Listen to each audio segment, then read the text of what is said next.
So good evening, everyone, and welcome to ASAP webinar.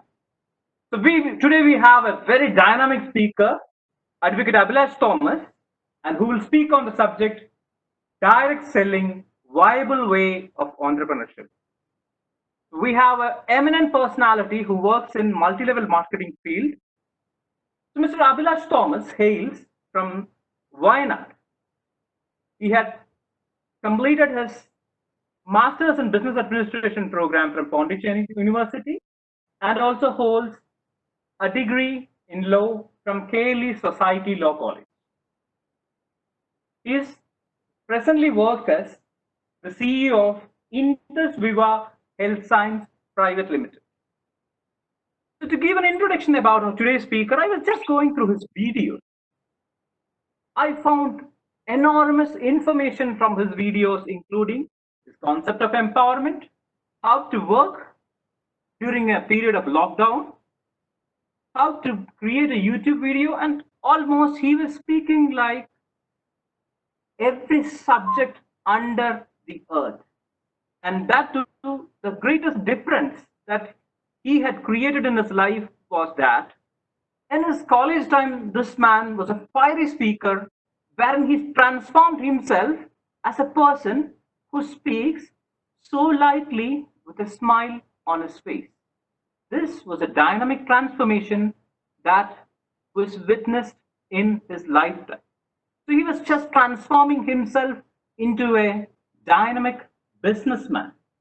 So he says about his beautiful idea of empowerment, wherein a person who does business initially need to run as a worker. Then at the second stage, he is supposed to make his workers as proficient as him. And on the third stage, he suggests that one will be able to sit idle and enjoy the comfort for which he worked. So that's a beautiful concept of empowerment he brought in.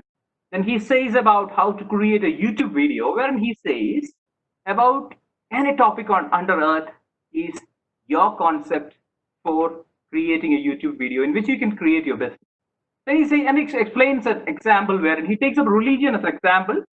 At present scenario, we find that the people are a bit panic and says that the religion has nothing to do with a man's life and says that the priest is running out and there is no use for religion, wherein he substantiates with some point how still religion is relevant in a present man's life. So this dynamic person will share his business idea towards us on this evening. And to the participants, I have few things to share. That is, altogether our session will be for 1 hour, wherein for 45 minutes we'll be having the session by Advocate Abhilash Thomas, and after that we'll be having a 15 minutes of question answer session. During that time, you can raise your queries. Hope that you had seen a Q&A every 5 minutes. Excuse me. We'll have a Q&A session. Okay, so now I welcome our speaker, our charismatic speaker, Advocate Abhilash Thomas, to the session. Welcome you, sir. Thank you so much for the wonderful introduction. Am I audible to all? Yes, audible, sir. Audible. Yes, sir. Yes, sir. Yes. Okay. Thank you so much. Direct സെല്ലിങ്ങിനെ പറ്റി ആധികാരികമായി സംസാരിക്കാൻ പ്രാപ്തരായ ഒരുപാട് ആളുകൾ വയനാട് ജില്ലയിൽ തന്നെ ഉള്ളപ്പോൾ എന്നെ ഇതിലേക്ക് തിരഞ്ഞെടുത്ത ഹയർ എഡ്യൂക്കേഷൻ ഡിപ്പാർട്ട്മെന്റിലെ അസാപ്പിന്റെ ഉദ്യോഗസ്ഥരോടുള്ള നന്ദി ഞാൻ ആദ്യമേ അറിയിച്ചു കൊള്ളുകയാണ്. എന്നാലാവുന്ന വിധം ഈ സബ്ജക്റ്റിനോട് നീതി പുലർത്തുന്നതാണ്. അപ്പോൾ ആദ്യമേ തന്നെ എന്താണ് ഡയറക്ട് സെല്ലിംഗ് എന്നുള്ളതിനെ പറ്റി ഞാനൊന്ന് ബ്രീഫ് ചെയ്യാം. ഡയറക്ട് സെല്ലിങ്ങിനെ പറ്റി ഗവൺമെന്റ് ഓഫ് ഇന്ത്യയുടെ കൺസ്യൂമർ അഫയേഴ്സ് ഡിപ്പാർട്ട്മെന്റ് 2016 പുറപ്പെടുവിച്ച മാർഗരേഖയിൽ പറഞ്ഞിരിക്കുന്നത് ഇങ്ങനെയാണ്: direct selling means marketing, distribution and sale of goods or providing of services as a part of network of direct selling other than under a pyramid scheme. provided that such sale of goods or services occurs otherwise than through a permanent retail location to the consumers, generally in their houses or at their workplace, or through explanation and demonstration of such goods and services at a particular place. Direct selling guide lines 2016 എന്ന് നിങ്ങൾ Google ചെയ്ത് കഴിഞ്ഞാൽ ഈ ഒരു guide line നിങ്ങൾക്ക് കാണാവുന്നതാണ്. അതിനകത്ത് 13ാമത്തെ പേജിൽ നിന്നാണ് ഞാൻ ഈ പറഞ്ഞ ഡെഫിനിഷൻ 1 ക്ലോസ് 6 ഇവിടെ വായിച്ചത്. അതായത് കടയിൽ വെച്ച് പരസ്യങ്ങളുടെ സഹായത്തോടുകൂടി ഉൽപ്പന്നങ്ങൾ വിൽക്കുന്നതിന് ബദലായി എക്സ്പ്ലനേഷനിലൂടെയും ഡെമോൺസ്ട്രേഷനിലൂടെയും ഒരു വ്യക്തിയുടെ വീട്ടിലോ ഓഫീസിലോ ചെന്ന് അദ്ദേഹത്തെ കാര്യങ്ങൾ പറഞ്ഞ് കൊടുത്ത് സാധനങ്ങൾ വിൽക്കുന്ന രീതിയെയാണ് ഡയറക്ട് സെല്ലിംഗ് എന്ന് പറയുന്നത്. അപ്പോൾ നമുക്ക് നോക്കുകയാണെങ്കിൽ സാധാരണ നമ്മളൊരു ഉൽപ്പന്നം നമ്മളൊരു 100 രൂപ കൊടുത്ത് വാങ്ങിക്കുമ്പോൾ അതിന്റെ ഒരു വലിയൊരു ശതമാനം പണവും ഈ പറയുന്ന പോലെ ഈ അഡ്വർടൈസ്മെന്റിന് വേണ്ടിയിട്ട് ചെലവാകുന്നുണ്ട്. നമ്മളിപ്പോൾ ഒരു ടൂത്ത് പേസ്റ്റ് മേടിക്കുകയാണെങ്കിൽ നമ്മൾ അടുത്തുള്ള ഒരു കടയിൽ പോയാണ് മേടിക്കുന്നത്. ആ കടക്കാരന് ആ പേസ്റ്റിനകത്ത് ഒരു ലാഭം ഉണ്ടാവും. ഈ കടക്കാരന് ഒരിക്കലും ഈ പ്രോഡക്റ്റ് ഫാക്ടറിയിൽ നേരിട്ട് മേടിക്കാൻ പറ്റില്ല. അദ്ദേഹം ഒരു ഹോൾസെയിലർ എടുത്തു നിന്നായിരിക്കും മേടിക്കുന്നത്. ആ ഹോൾസെയിലറിന് ഒരു ലാഭം ഉണ്ടാവും. ഈ ഹോൾസെയിലിന്റെ മുകളിൽ ഒരു സ്റ്റോക്കിസ്റ്റ് ഉണ്ടാവും, ഒരു സൂപ്പർ സ്റ്റോക്കിസ്റ്റ് ഉണ്ടാവും, ഒരു നാഷണൽ ഡിസ്ട്രിബ്യൂട്ടർ ഉണ്ടാവും, ഒരു C&F ഏജന്റ് ഉണ്ടാവും. ഇതിന് കഴിഞ്ഞിട്ടാണ് ഇതിന്റെ ഫാക്ടറി അല്ലെങ്കിൽ മാനുഫാക്ചറർ വരുന്നത്. അപ്പൊ ഇവരെല്ലാവരും ഇതിൽ നിന്ന് ഒരു ലാഭം എടുക്കുന്നുണ്ട്. അപ്പം ഈ ഇടത്തട്ടുകാരെ ഒഴിവാക്കി, ഈ പരസ്യങ്ങൾ ഒഴിവാക്കി, ഈ കട ഒഴിവാക്കി, ഈ 3 ആളുകൾക്കും ഈ 3 സംവിധാനങ്ങൾക്കും വേണ്ടി ചെലവാക്കുന്ന പണം, അത് ഈ 3 ജോലികളും ചെയ്യുന്ന, ഐ റിപ്പീറ്റ്, ഈ 3 ജോലികളും ചെയ്യുന്ന ഡയറക്റ്റ് സെല്ലർമാർക്ക് അവരുടെ അധ്വാനത്തിനനുസരിച്ച് വീതിച്ചു കൊടുക്കുന്ന ഒരു മാർക്കറ്റിംഗ് വീതിച്ചു കൊടുത്തുകൊണ്ട് ഉൽപ്പന്നങ്ങൾ വിറ്റഴിക്കുന്ന ഒരു മാർക്കറ്റിംഗ് രീതിയെയാണ് ഡയറക്റ്റ് സെല്ലിംഗ് എന്ന് പറയുന്നത്. അപ്പോൾ ഇതിനകത്ത് പ്രോഡക്റ്റിന്റെ വില എങ്ങനെയായിരിക്കും എന്ന് ചോദിച്ചാൽ പ്രോഡക്റ്റിന്റെ വിലയിൽ കുറവൊന്നും ഉണ്ടാവില്ല. കാരണം കടകളിൽ വെച്ച് വിൽക്കുന്ന ഉൽപ്പന്നങ്ങളുടെ അതേ വില തന്നെ ആയിരിക്കും. കാരണം അവിടെ ഈ ചെലവുകളൊക്കെ ഉള്ളതുപോലെ തന്നെ ഇവിടെയും ഈ ചെലവുകളൊക്കെ ഉണ്ട് എന്ന് മാത്രം. ഉള്ളത് കൊണ്ട് തന്നെ വിലകൾ സെയിം ആയിരിക്കും. പക്ഷെ ഇവിടെ ഡയറക്റ്റ് സെല്ലർമാർക്കാണ് ഈ പണം പോകുന്നത് എന്ന് മാത്രമേ ഉള്ളൂ ഇവിടെ വ്യത്യാസം. അപ്പൊ ഈ ഡയറക്റ്റ് സെല്ലിങ്ങിൽ 2 രീതിയിലാണ് ഒരു വ്യക്തിക്ക് പണം സമ്പാദിക്കാൻ കഴിയുക. ഇവിടെ ഡയറക്റ്റ് സെല്ലർമാർ എന്ന് പറഞ്ഞാൽ അവര് കമ്പനിയിൽ നിന്ന് നേരിട്ട് ഉൽപ്പന്നങ്ങൾ വാങ്ങി ഉപഭോക്താവിന് നേരിട്ട് കൊടുക്കുന്ന ആളുകളെയാണ് ഡയറക്റ്റ് സെല്ലർ എന്ന് വിളിക്കുന്നത്.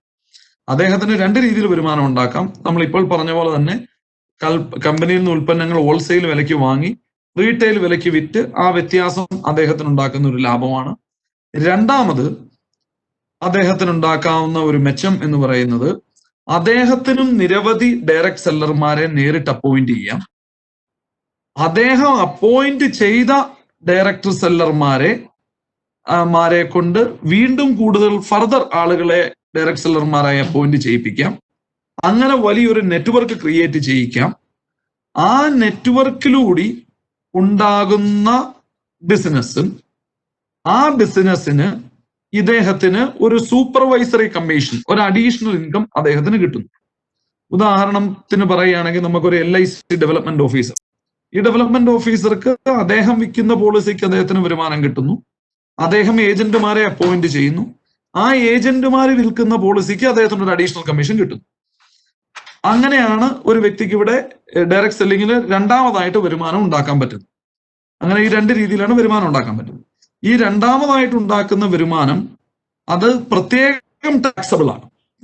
നമ്മുടെ ഈ GST കൂടാതെ പിന്നെ ഈ GSTയിൽ തന്നെ നേരത്തെ നമ്മൾ ഉപയോഗിച്ചിരുന്ന വാക്ക് അതിന് സർവീസ് ടാക്സ്, അതിൽ പെടുന്ന ബിസിനസ് ഓക്സിലറി സർവീസസ് എന്ന വിഭാഗത്തിൽ പെടുത്തി അത് ആ ഇൻകം പ്രത്യേകം ടാക്സബിൾ ആണ് നമ്മൾക്ക് ഈ സൂപ്പർവൈസറി കമ്മീഷനായിട്ട് കിട്ടുന്ന പൈസ.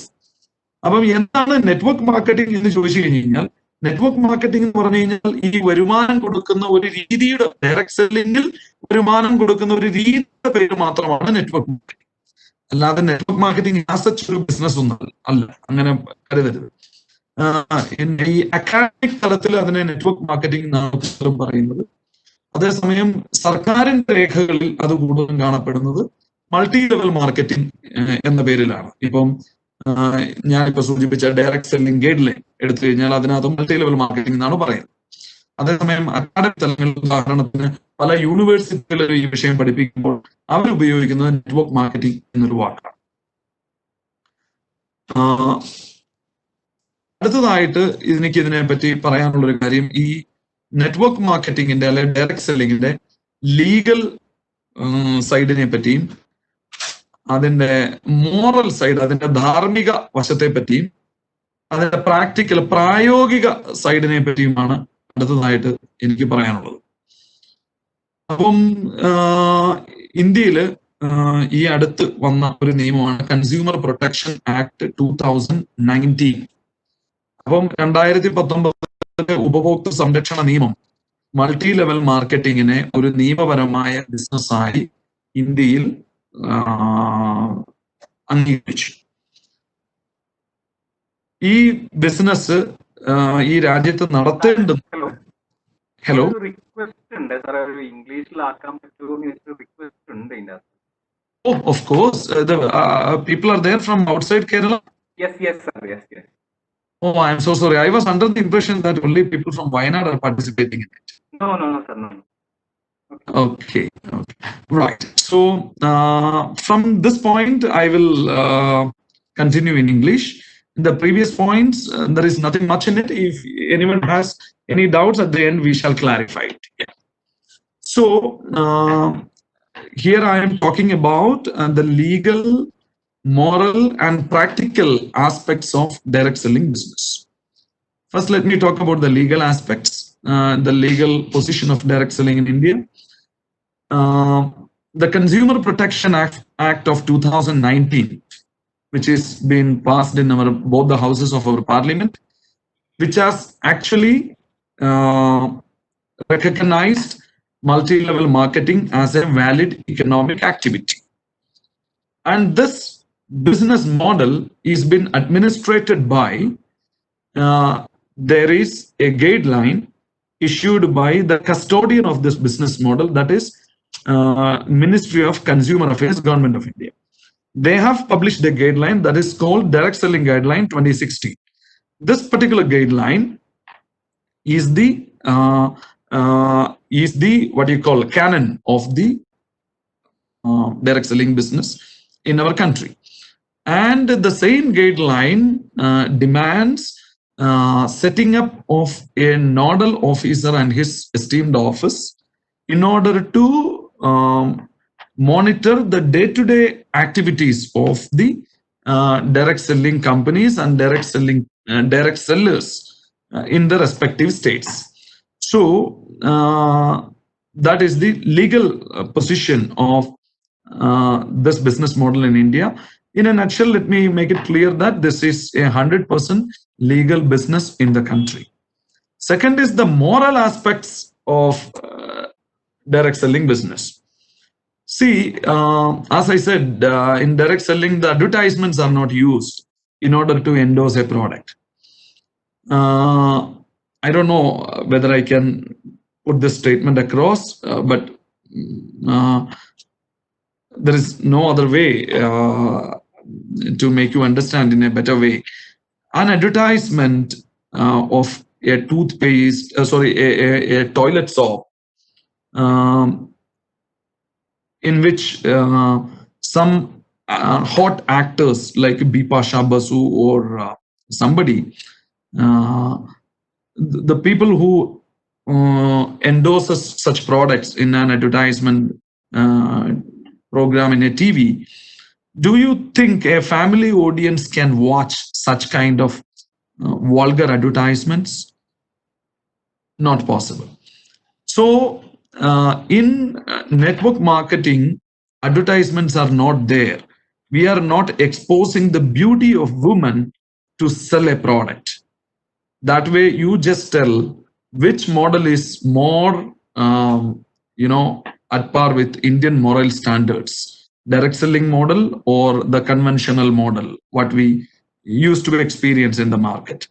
And in the other thing, a person who is not well versed in English language He will go to a supermarket and he will pick up the product based on the beauty of the package. He may not be able to read whatever it is written on a product, and he will not be able to understand such things and take an informed decision. Whereas in direct selling, as I read, as the law prescribes, a person goes to a customer's place and he will explain everything about the product so the customer can take a well-informed decision. So that way, moral aspects of network marketing is standing tall compared to the conventional method. And most of the standard direct selling operators offers a money back guarantee for the product of their products to the customers, those who are not satisfied with the quality.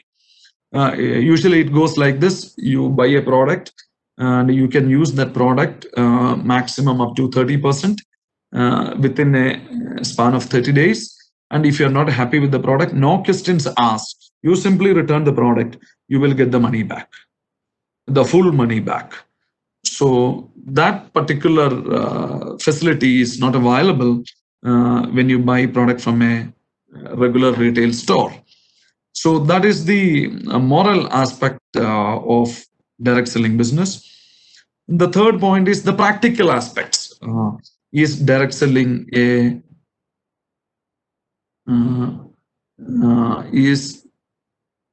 direct selling is a viable business model?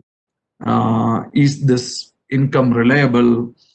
If I get into a job at the age of 25, especially a government job, at least till the age of 55 or 58, sometimes 60, my income is assured. So that kind of practical side, and many people might have told you this business is theoretically perfect, but practically not possible. This won't sustain for a long time. So in such cases, I can give you few practical examples. It's like one gentleman from Kerala who brought me into this network marketing business. I would say some around 20 years ago. Last 18-20 years, this gentleman, I don't want to mention the name, this gentleman is consistently earning without any interruption, I would say, consistently earning. Sir ഒരു request കൂടി ഉണ്ട്. Please. സാറേ ഈ പിന്നെ മലയാളത്തിലും ഒന്ന് mix ചെയ്തിട്ടൊന്ന് പറയാമെന്ന് എനിക്കുണ്ട്. കാരണം മലയാളികൾ കുറെ പേര് റിക്വസ്റ്റ് ചെയ്തിട്ടുണ്ട്. അതൊരു കാര്യം കൂടി ഉണ്ട്. മലയാളം ഇംഗ്ലീഷും കൂടി ഒന്ന് മിക്സ് ചെയ്തിട്ടൊന്ന് പറയുവാണെങ്കിൽ. കാരണം ഞാൻ ശ്രമിക്കാവേ. ശരി ശരി ശരി സാർ. അപ്പോൾ എനിക്ക് പിന്നെ നേരിട്ട് പല ആളുകളും ഈ പിന്നെ ബിസിനസിന്റെ പ്രായോഗികതയെ പറ്റി ചോദിക്കാറുണ്ട്. അതായത്, സാർ ഞാനിപ്പോ ഒരു ഗവൺമെന്റ് ജോലിക്ക് കയറുവാണെങ്കിൽ ഒരു 25 വയസ്സിൽ എനിക്കൊരു ജോലി കിട്ടിയാൽ ഒരു 60 വയസ്സ് വരെ എന്റെ വരുമാനം എനിക്കൊന്നും പേടിക്കണ്ട, പെൻഷൻ ആവുന്നവരെ എനിക്ക് വന്നുകൊണ്ടേ, എനിക്ക് മാസശമ്പളം കിട്ടിക്കൊണ്ടേയിരിക്കും. അതേസമയം ഞാൻ ഒരു ഡയറക്ട് സെല്ലിംഗ് ബിസിനസ്സിലേക്ക് വന്നു കഴിഞ്ഞാൽ എന്ത് ഗ്യാരണ്ടിയാണ് ഇതൊക്കെ ഇങ്ങനെ തുടർച്ചയായിട്ട് കിട്ടിക്കൊണ്ടിരിക്കും എന്നുള്ളത്. അപ്പൊ എന്നെ ഈ ഡയറക്ട് സെല്ലിംഗ് ബിസിനസ്സിലേക്ക് കൊണ്ടുവന്ന വ്യക്തി ഒരു 20 വർഷമായിട്ട് ഈ ബിസിനസ് ചെയ്യുന്ന വ്യക്തിയാണ്. അദ്ദേഹത്തിൽ നിന്ന് ഞാൻ കണ്ടിട്ടുള്ള ഒരു കാര്യം എന്ന് ചോദിച്ചാൽ, കഴിഞ്ഞ 20 വർഷമായിട്ട് ഒരു മാസം പോലും മുടങ്ങാതെ എല്ലാ മാസവും വളരെ ശുദ്ധ മലയാളത്തിൽ പറഞ്ഞ കൈ നിറച്ചു വരുമാനം ഒരു മാസം പോലും മുടങ്ങാതെ കഴിഞ്ഞ 20 വർഷമായിട്ട് അദ്ദേഹത്തിന് കിട്ടിക്കൊണ്ടേയിരിക്കും. അദ്ദേഹത്തിന് ഇപ്പം നമ്മളെ നേരത്തെ പറഞ്ഞ ഒരു ഇത് വെച്ചാണെങ്കിൽ അദ്ദേഹത്തിന് റിട്ടയർ ചെയ്യേണ്ട പ്രായം കഴിഞ്ഞു. അപ്പം സാധാരണ നമ്മളൊരു ഏറ്റവും നല്ല ജോലി എന്ന് പറയുന്നത് ഒരു സർക്കാരിലൊരു ജോലി കിട്ടുക എന്നുള്ളതാണ്. പക്ഷെ സർക്കാരിലൊരു ജോലി കിട്ടിക്കഴിഞ്ഞാൽ റിട്ടയർമെന്റ് പ്രായം കഴിഞ്ഞാൽ വരുമാനം പകുതിയാവും. കാരണം പെൻഷൻ നമുക്ക് പകുതിയെ കിട്ടുള്ളൂ. പക്ഷേ ഇദ്ദേഹം റിട്ടയർമെന്റ് പ്രായം കഴിഞ്ഞതിന് ശേഷവും മുഴുവൻ വരുമാനവും ഒരു 10-20 വർഷത്തിലേറെയായി അദ്ദേഹം ഇതിലൂടെ സമ്പാദിച്ചുകൊണ്ടിരിക്കുന്നു. This is one example I can give you pertaining to the practical aspects of this business model is concerned. Another one interesting example what I have is, എനിക്ക് മറ്റൊരു ഉദാഹരണം പറയാനുള്ളത് ഈസ്, എനിക്ക് നേരിട്ടറിയുന്ന ഒരു വ്യക്തി, എന്നോടൊപ്പം ഈ ബിസിനസ്സിലുള്ള ഒരു വ്യക്തി, അദ്ദേഹം 20 വർഷമായി മുറുക്കാൻ കട നടത്തിക്കൊണ്ടിരുന്ന വ്യക്തിയാണ്. അപ്പം അദ്ദേഹത്തിന്റെ വിദ്യാഭ്യാസ യോഗ്യതയും സാമൂഹിക പശ്ചാത്തലവും ഒക്കെ നമുക്ക് ഊഹിക്കാം. അദ്ദേഹം ഒരു ഗ്രാമപ്രദേശത്തു നിന്നുള്ള ആളായിരുന്നു. ഒരു 6 വർഷം മുമ്പ് അദ്ദേഹം ഈ ഡയറക്ട് സെല്ലിംഗ് ബിസിനസ്സിലേക്ക് കടന്നു വരികയും ഈ 6 വർഷം കൊണ്ട് അദ്ദേഹത്തിനുണ്ടായ നേട്ടങ്ങൾ പറയുകയാണെങ്കിൽ, അദ്ദേഹത്തിന്റെ നേട്ടം ഒന്നാമതായിട്ട് അദ്ദേഹം ഗ്രാമത്തിൽ നിന്ന് സംസ്ഥാന തലസ്ഥാനത്തേക്ക്, നഗരത്തിലേക്ക് താമസം മാറി എന്നുള്ളത് ഒന്ന്. അവിടെ സ്വന്തമായിട്ട് വലിയൊരു വീട് വെച്ച് താമസം മാറി. 2, വലിയൊരു ലക്ഷറി വാഹനമാണ് ഇന്ന് അദ്ദേഹം ഉപയോഗിക്കുന്നത്. 3, മാതൃഭാഷയല്ലാതെ ഒരു ഭാഷ പോലും അദ്ദേഹത്തിന് സംസാരിക്കാൻ അറിയില്ലെങ്കിൽ ഇന്ന് അദ്ദേഹത്തിന്റെ സംസാരം കേൾക്കാൻ വേണ്ടിയിട്ട് നൂറുകണക്കിനല്ല ആയിരക്കണക്കിന് ആളുകൾ ടിക്കറ്റ് എടുത്ത് ഹാളിൽ വന്ന് അദ്ദേഹത്തെ കാത്തിരിക്കുന്നു. ഈ പറഞ്ഞ നേട്ടങ്ങളിൽ ഏറ്റവും വലിയ നേട്ടമായിട്ട് ഞാൻ ഇന്നത് ഈ 4ാമത്തെ പോയിന്റിനെയാണ് കാണുന്നത്. അതായത് ഒരു മുറുക്കാൻ കടയിൽ ഇരിക്കുന്ന ഒരാൾക്ക് എത്രത്തോളം ഒരു കമ്മ്യൂണിക്കേഷൻ സ്കിൽ ഉണ്ടാവും നമുക്ക് ഊഹിക്കാം. അങ്ങനെയുള്ള ഒരു വ്യക്തി, now today he is able to address thousands of people on stage. That too, people are coming in by buying a ticket to hear this man. So that kind of personality transformation also is happening in this industry. So what I'm trying to say, people from any level of the society, it's like a pan shop owner who is actually in the lowest cadre of the socio-economic status. Also, educationally, I don't know whether he has got any formal education or not. Even people of such background also could make it in network marketing business or a direct selling business. So I hope I have satisfactorily conveyed the practical side of this particular business model. അടുത്തതായിട്ട്, the third point, total I have divided this entire topic into 7. So 2 are over. One is what is direct selling, it's over. Second is legal, moral and practical aspects of direct selling is over. Now we are moving to the third subject, that is how to choose a company to associate or company to work with. ഇതിനകത്ത് ഒരു കമ്പനിയെ നമുക്ക് എങ്ങനെ തിരഞ്ഞെടുക്കാം എന്നുള്ളതാണ് ഇതിനകത്തുള്ള ഒരു കാര്യം. അപ്പം the point is, many companies are using this network marketing compensation plan. അതായത് നെറ്റ്വർക്ക് വരുമാനം കൊടുക്കുന്നതിന് നെറ്റ്വർക്ക് മാർക്കറ്റിംഗിന്റെ ഒരു മോഡൽ വെച്ചുകൊണ്ട് many concept selling companies are also there in the market. Direct selling is different and concept selling is different, but both may use the multi-level marketing compensation plan. The issue is the concept selling companies are unsustainable and illegitimate. അതായത് ഈ concept selling കമ്പനികളും direct selling കമ്പനികളും പ്രഥമ ദൃഷ്ടിയ ഒന്നായി തോന്നുമെങ്കിലും രണ്ടും രണ്ടാണ്. Concept selling കമ്പനികളിൽ എന്ത് സംഭവിക്കുന്നു എന്ന് ചോദിച്ചാൽ അത് നിയമവിരുദ്ധമാണെന്ന് മാത്രമല്ല, അത് അധികം നിലനിൽക്കുന്നതുമല്ല. അതേസമയം direct selling companies, their intention is to sell the product, not to run a scheme. So how do we differentiate these two companies? ഇത് രണ്ടും തമ്മിൽ എങ്ങനെ തിരിച്ചറിയാം എന്നുള്ളത് നമ്മൾ നോക്കുവാണെങ്കിൽ നമുക്ക് അതിനകത്ത് പറയാൻ പറ്റുന്നതേ ഉള്ളൂ. You just look at the product portfolio of the company. അവരുടെ പ്രോഡക്റ്റുകൾ ഒന്ന് നോക്കുക. നോക്കിയതിന് ശേഷം ആ പ്രോഡക്റ്റുകൾ, കുറച്ച് പ്രോഡക്റ്റുകൾ നിങ്ങളൊന്ന് സങ്കല്പിച്ച് നോക്കുക, അല്ലെങ്കിൽ പ്രാക്ടിക്കലി പരീക്ഷിച്ച് നോക്കുക. Whether you shall be able to sell these products to a genuine customer without talking about an income opportunity behind it. ഇതിനകത്തുള്ള ഒരു വരുമാന സാധ്യതയെ പറ്റി പറയാതെ പ്രോഡക്റ്റ് മാത്രമായിട്ടൊരു വ്യക്തിക്ക് നിങ്ങൾക്ക് വിൽക്കാൻ പറ്റുന്നുണ്ടെങ്കിൽ ആ കമ്പനി ഒരു പ്രോഡക്ട്സ് ഡയറക്റ്റ് സെല്ലിംഗ് കമ്പനിയാണെന്ന് നമുക്ക് പറയാൻ കഴിയും. അപ്പോൾ അത് നിലവിൽ അത് ചെക്ക് ചെയ്ത് അങ്ങനെയുള്ളൊരു കമ്പനിയാണോ എന്ന് പറയാൻ ഇന്ത്യയിൽ നിലവിൽ ഗവൺമെന്റിൽ സംവിധാനങ്ങളില്ല.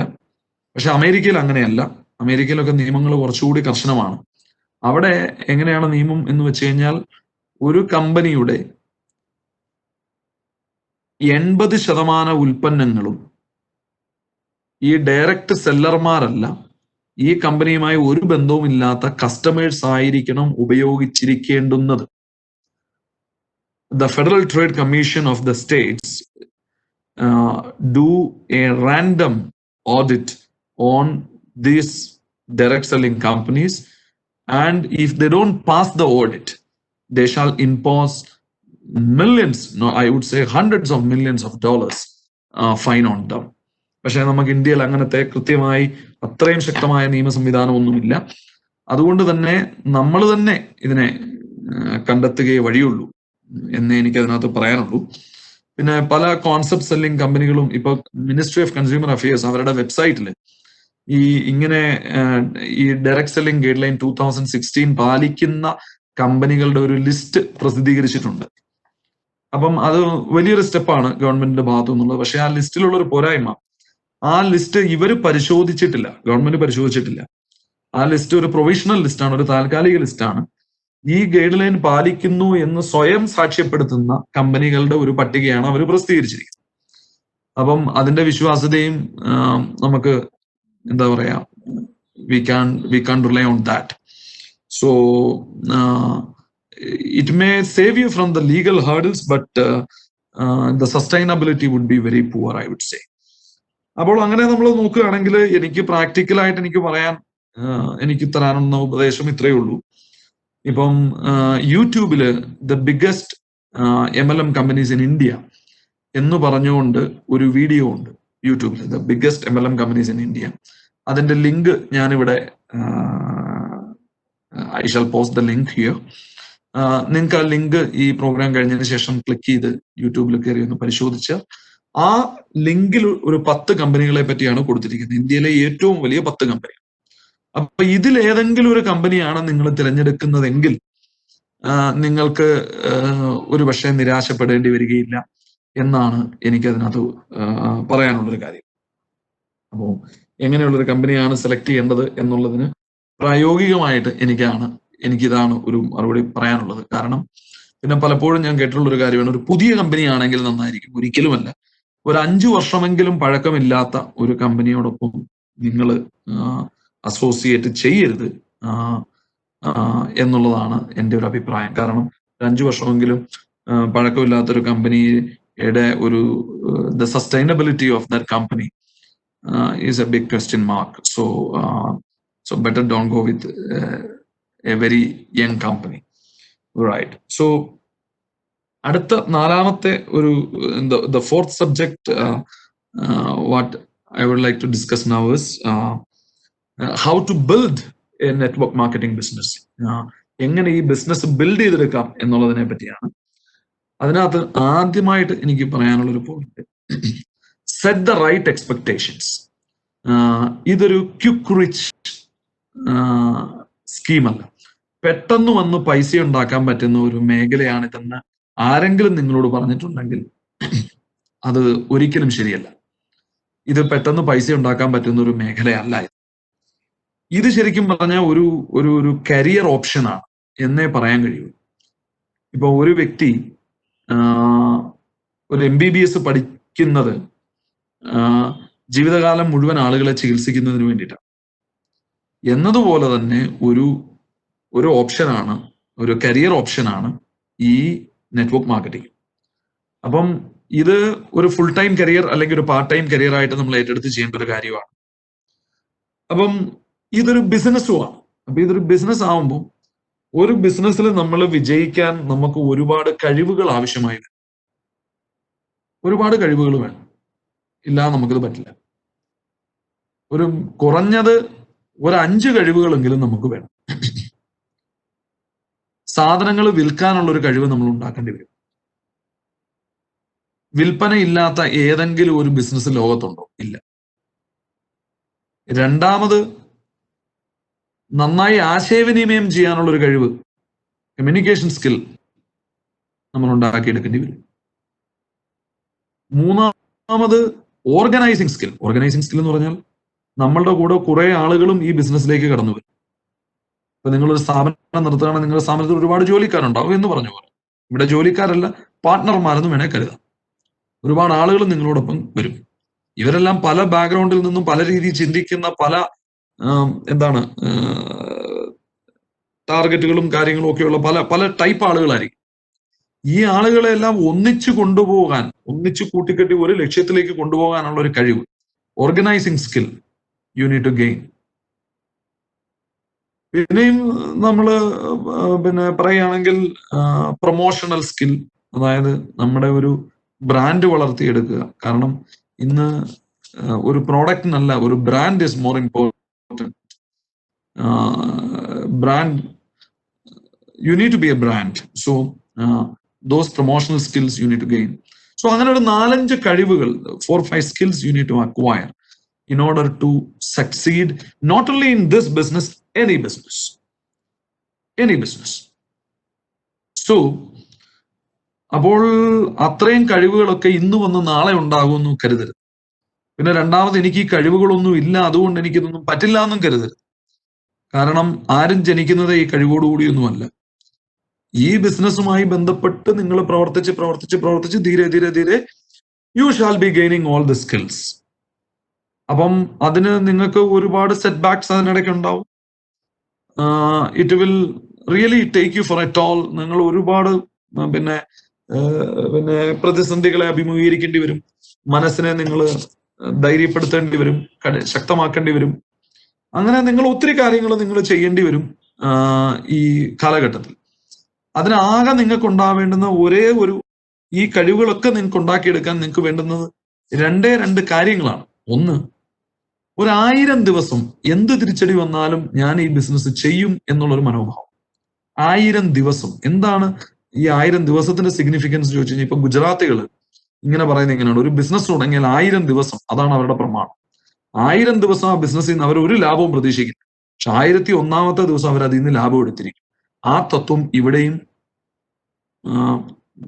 Applicable here also.